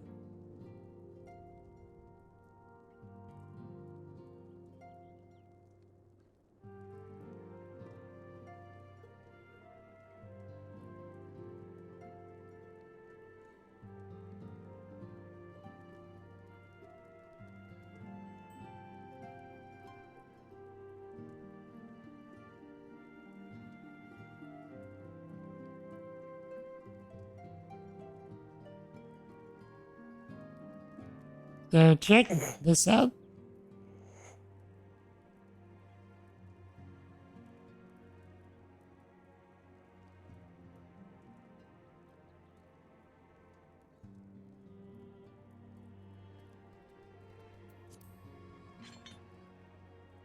Just give it a second, it has to process. A classic battle, King Kong vs. Godzilla. Brace yourself for the epic showdown. In the left corner, we have the ferocious King Kong, towering over the competition with his colossal strength and agility. Known for his impressive climbing abilities and brute force, Kong is a force to be reckoned with. Cue dramatic music. And in the right corner, we have the legendary Godzilla, the king of monsters. With his devastating atomic breath and indestructible scales, this radioactive reptile strikes fear into the hearts of all who dare oppose him. Get ready for some serious destruction. The bell rings, and the battle begins. Kong lunges at Godzilla with lightning-fast punches, using his agility to dodge the lizard's initial attacks. But Godzilla counters with a powerful tail swipe, sending Kong sprawling across the battlefield. Not one to back down, Kong regains his footing and charges forward, gripping Godzilla's scaly hide with his mighty fists. He delivers a series of bone-crushing blows, staggering the giant reptile. Enraged, Godzilla retaliates with a blast of atomic breath, scorching the ground beneath them. The force of the attack sends Kong flying through the air, crashing into a nearby skyscraper. Ouch. But just when it seems Kong might be down for the count, he summons his inner strength and leaps back into the fight. With a deafening roar, he pummels Godzilla, delivering blow after blow, using every ounce of his enormous strength. However, Godzilla's years of battles and his sheer size give him the advantage. He withstands Kong's assault and, channeling his atomic energy, unleashes another devastating atomic breath attack. The blast engulfs Kong, sending him crashing to the ground, defeated. In the end, although Kong put up an impressive fight, it's Godzilla who emerges victorious, reigning supreme as the true king of the monsters. But hey, who knows what future battles hold? Maybe we'll see these titans clash again and the tides will turn. Keep dreaming, Silver. So, yeah, we've been playing with that for a bit now.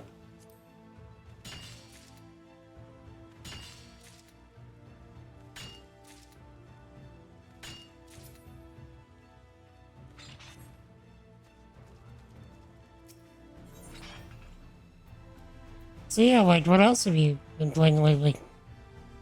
Like the same thing, or like, I know you like to jump around.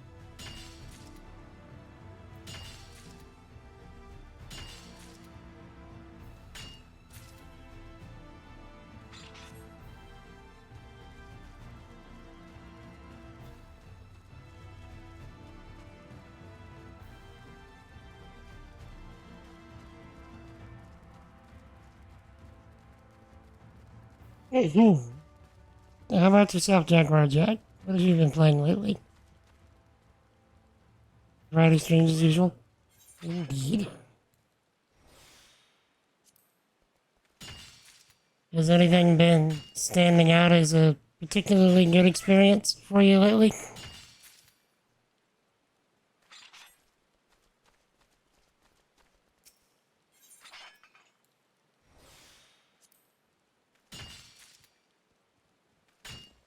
Literally just chilling today. That's why we're just gathering and crafting and such.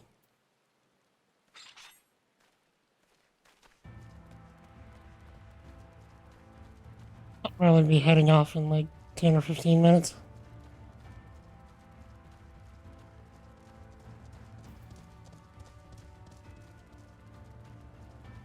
And it's a full 100% on the Mario 64. Nice. So, 120 stars.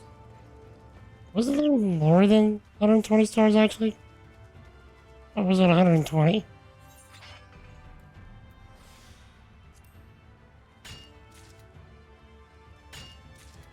Spyro Reignited Trilogy, indeed. I have never played any of the Spyro stuff myself beyond the kind of showing my age here. Beyond the PS1 demo disc, They used to come in like random magazines and stuff.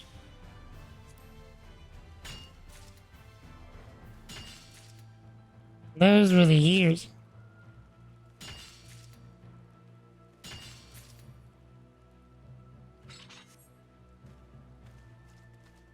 It was also where I first discovered Final Fantasy VIII. It was one of those demo discs. They gave you a nice chunk of the game, too.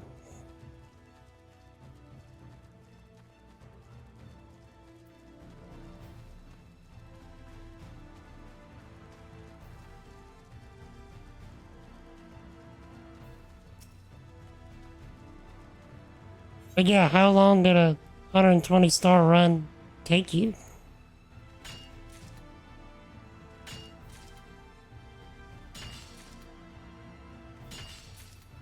And how far along into the Spyro trilogy are you, Jaguar? Like you're just starting or you're almost done? Several hours? Indeed?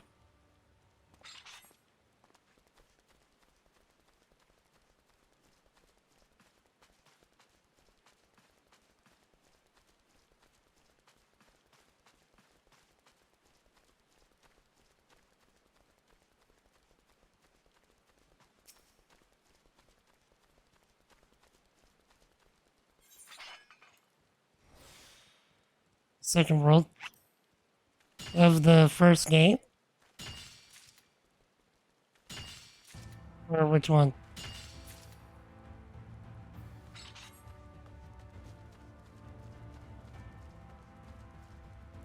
Okay, nice.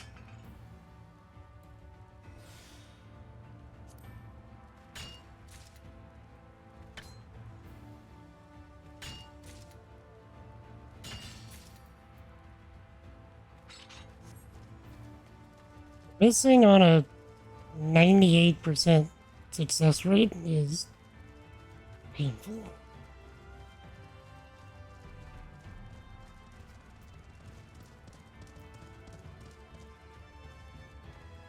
But yeah, I was actually, right before you was coming in here, I was talking about different things that I would like to build for my bot.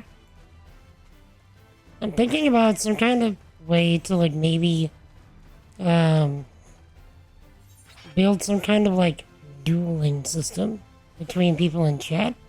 For those of you newer here, I'm a software engineer, so I build my own Twitch bot and stuff like that. So, if you're interested in learning how to do that yourself, !social in the chat. Check out my YouTube channel, which I have a lot of the tutorials on how I built a lot of the things that I've done so far on there, if anyone's interested. But anyway, I'm thinking about some kind of like dueling system. So like, someone opens up like I'm accepting challenges as a duel in the chat, and then when someone accepts, it'll like put their stream avatars or something, something like that on the screen, and then hand them a number of skills that they can use. So you use the chat to be like, I'm using this skill, I'm using that skill, and each one takes turns until, one or the other runs out of HP. Something like that. I mean, I think it could be fun.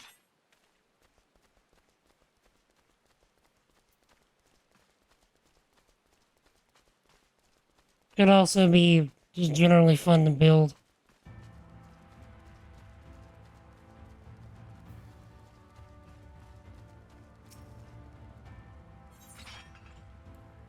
But if y'all have any ideas, sure, different fun things I could do like that, I'd be down to hear it.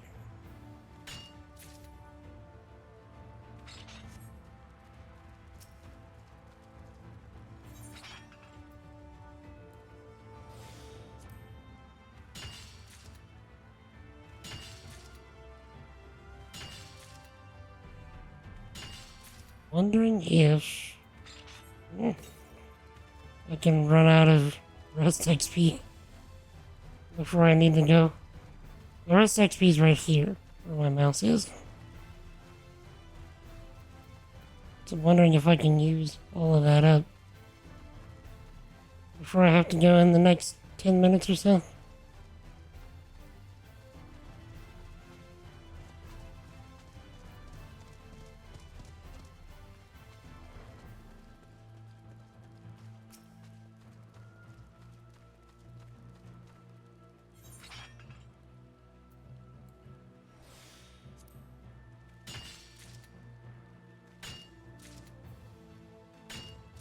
Also, out of curiosity, would anybody here happen to know anything about setting up a custom WordPress site? I'm not doing it for myself, I'm actually doing it for someone else. But I've never done that, so I'd be curious if anybody's tried that. I'm not talking about WordPress.com, I'm talking about WordPress.org. The one where you have to host it yourself.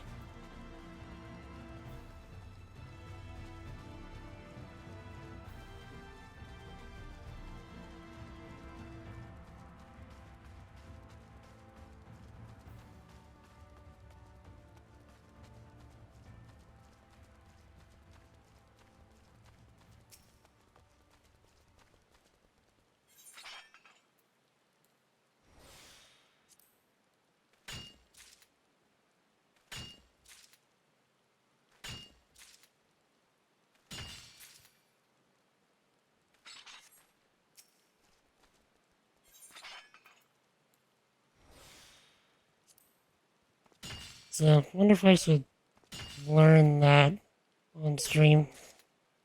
I don't know.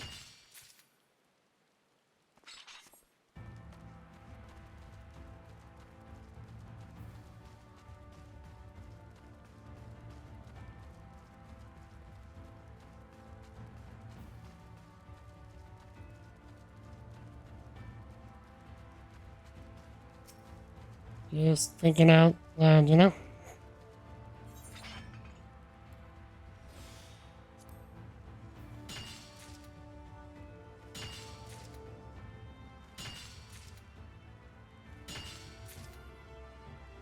Thanks. Hey, Camby. Good to see you again, sir. It's been a minute. How you been? Back in the day, he was a web developer? Nice. What did you end up building with WordPress, sir?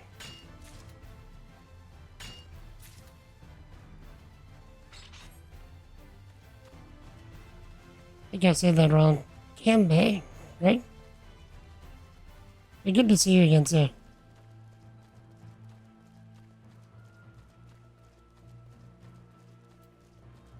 Everything you deserved? Well, such is grace. Such is the grace of the Lord, isn't it?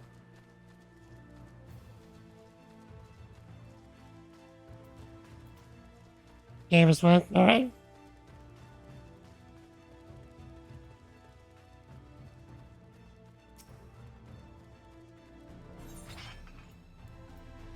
Yeah, how has life been treating you, Zach?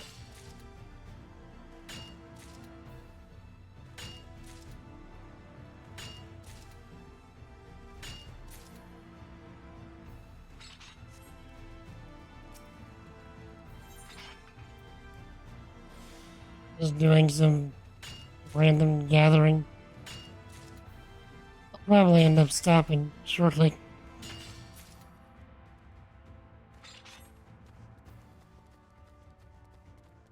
I usually end stream in around 10 minutes, but it's fine. You have any questions? Yeah, so, my mom and stepdad asked me to set up a WordPress.org site for them. For something my stepdad wants to do.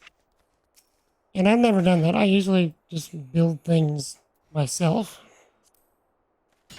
And considering what they're trying to do, I do feel like WordPress is probably the best way for them to go. So is it a terribly difficult process to get that installed on a host? That's all I'm really after, is I'm not sure what the process is. Like, I know I need a host. But, like getting it up and running on a host. And I'm sure I could look it up. But just since we have somebody here.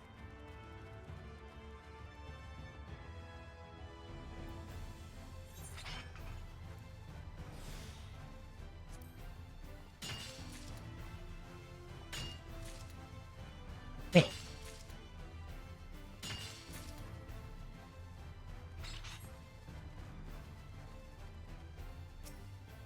I did set up a WordPress.com site years ago, but I know it's a different animal.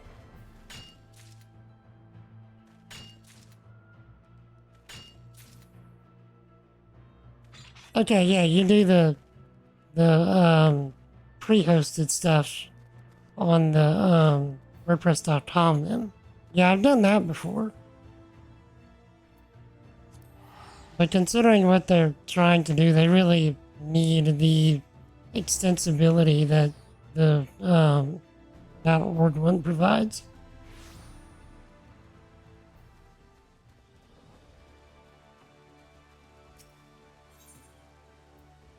Building my own blogging solution. I think it'd be a fun project, like to build with Next and such.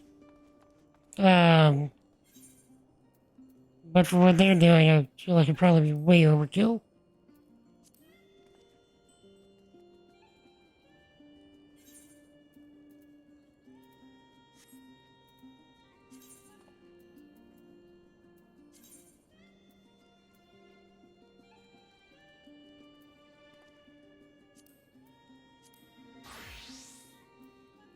Okay. Let's hammer this out, literally. Then I'm gonna go to bed.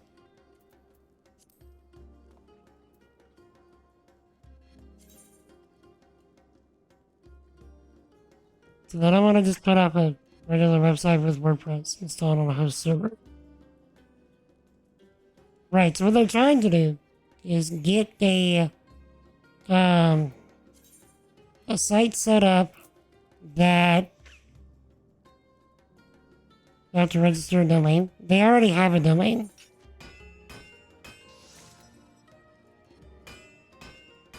So I'll be using whatever domain they've bought.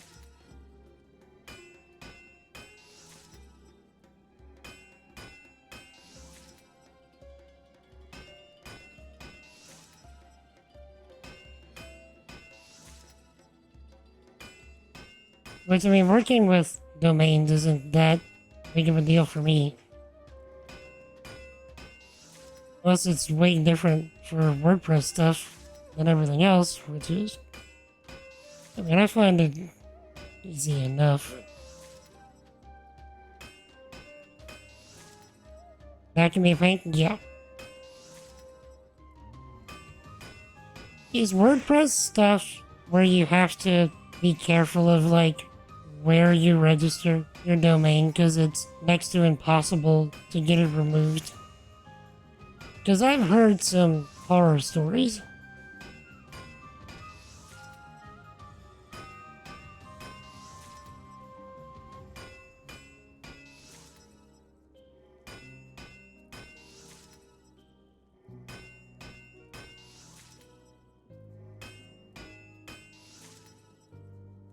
Because that would be less than ideal, to be certain.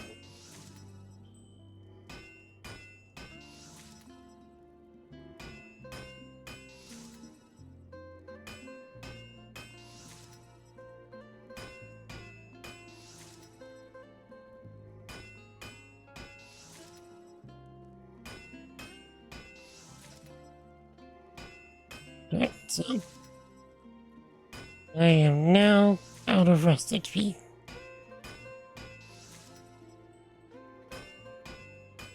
The biggest of the youths.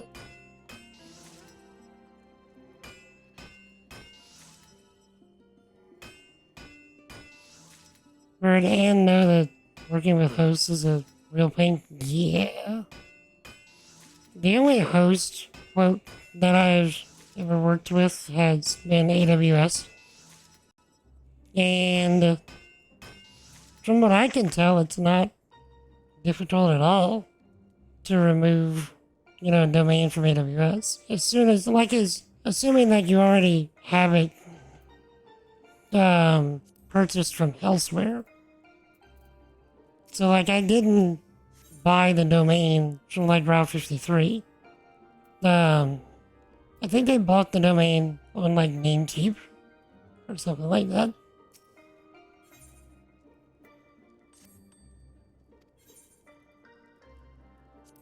But yeah, I know that it's worthwhile to be careful with where you put your domains.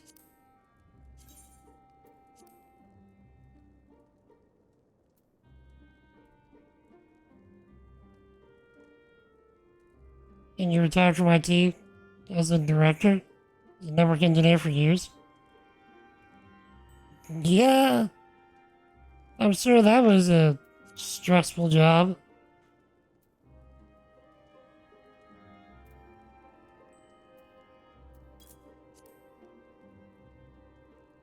Beta director? Not jealous of you there in the least.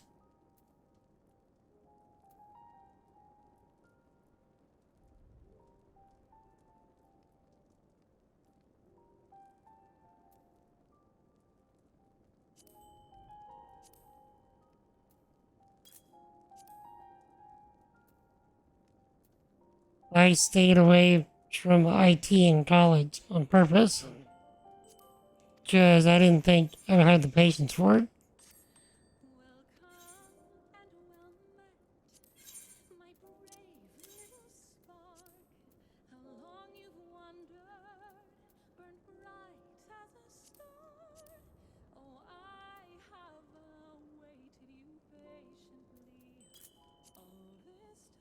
Taking down sites for... You've taken down sites for Fortune 50 company and lived to tell the tale. Jeez. You've got yourself some battle scars, sir.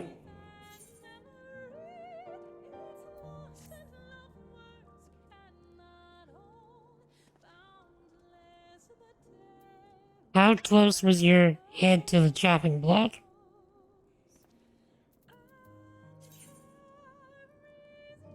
As I can imagine, quite close.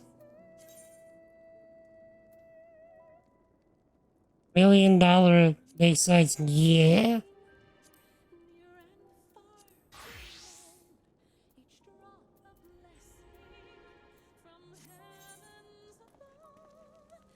Jeez.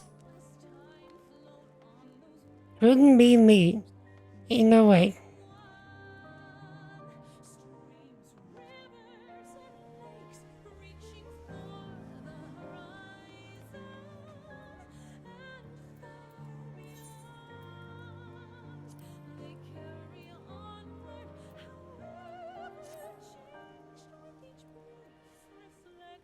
By the way, sir, since you're a sub, you should have access to the ChatGPT stuff that I've been building for the bot. So do me a favor, put in the chat, exclamation point tokens. You should have tokens.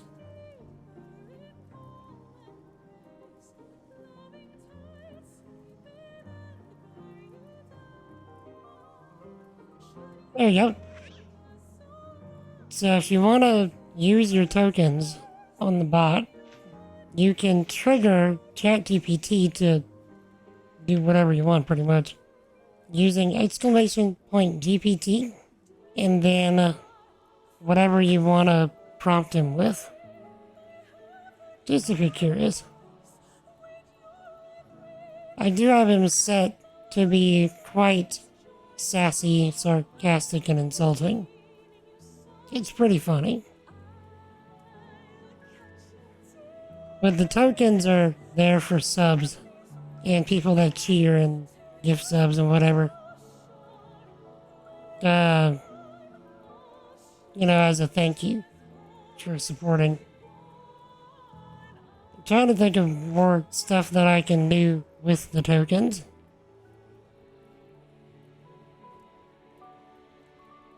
So, trying to think of more systems that I can create and add that we can use with the tokens. So if you have any ideas, I am very open to suggestions.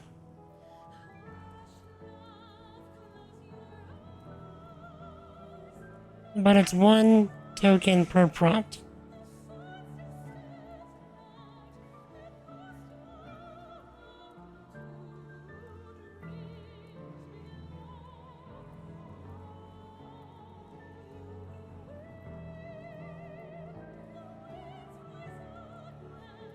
Indeed. But yeah, I think I'm gonna head out though. Get good, scrub. Thank you, computer. Because it streamed a little bit longer than I anticipated.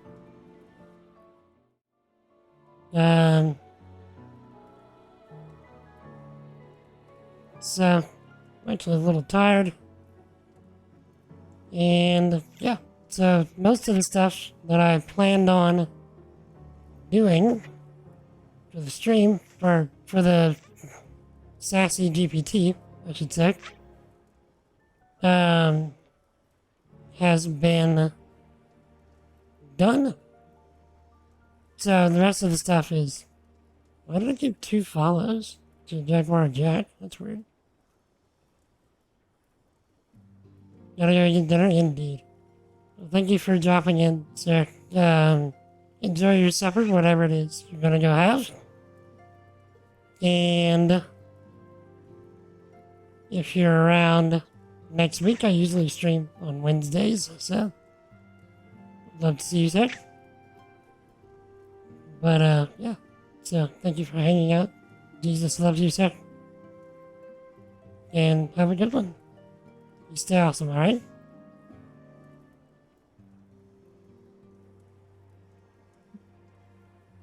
So with that, I really am going to end the stream. So let me log out of this.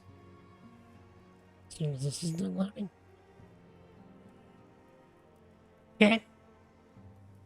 Log out of this. Then we will find ourselves someone to read. So, thanks again, everyone, for hanging out. I really do appreciate it. If there is anybody in chat that you're not currently following, you enjoyed spending time with us today, feel free to hit that follow button so you can get notified of future streams. For the most part, we focus on hyping up Jesus as much as we can, building stuff for bot and whatever other random software nonsense we want to get up to. Challenge runs, we get up to that every now and again. And just whatever really catches our fancy. So we're kind of in a holding pattern while we wait for 6.5 to come out for Final Fantasy XIV at the early start of October. And yeah, so we'll probably just hang out in 14, do other random stuff. Might have to see if Anger wants to do some power wash or something. Could be fun. It's actually a good idea. Let's see what Anger's up to. But yeah, so unless something happens, I will be back, Lord willing, on Wednesday next week, 4 p.m. Central, for more of something. We will figure it out as we go. Let me see if I can find someone to raid. So,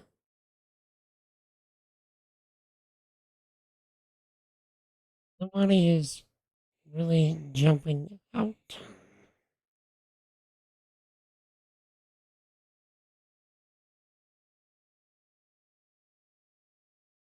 We're just gonna call it for today. No raid today. So, like I said, unless something comes up, I will see y'all again Wednesday next week. Until we meet again, whenever that may be, y'all stay epic. Y'all have an awesome night. If no one has told you lately, you are loved. You are appreciated. You are highly valuable. Don't let anybody tell you otherwise. Till we meet again, whenever we meet again, you'll stay epic. You'll have an awesome night. Jesus loves you. I love you. Peace. All day, son. Oh.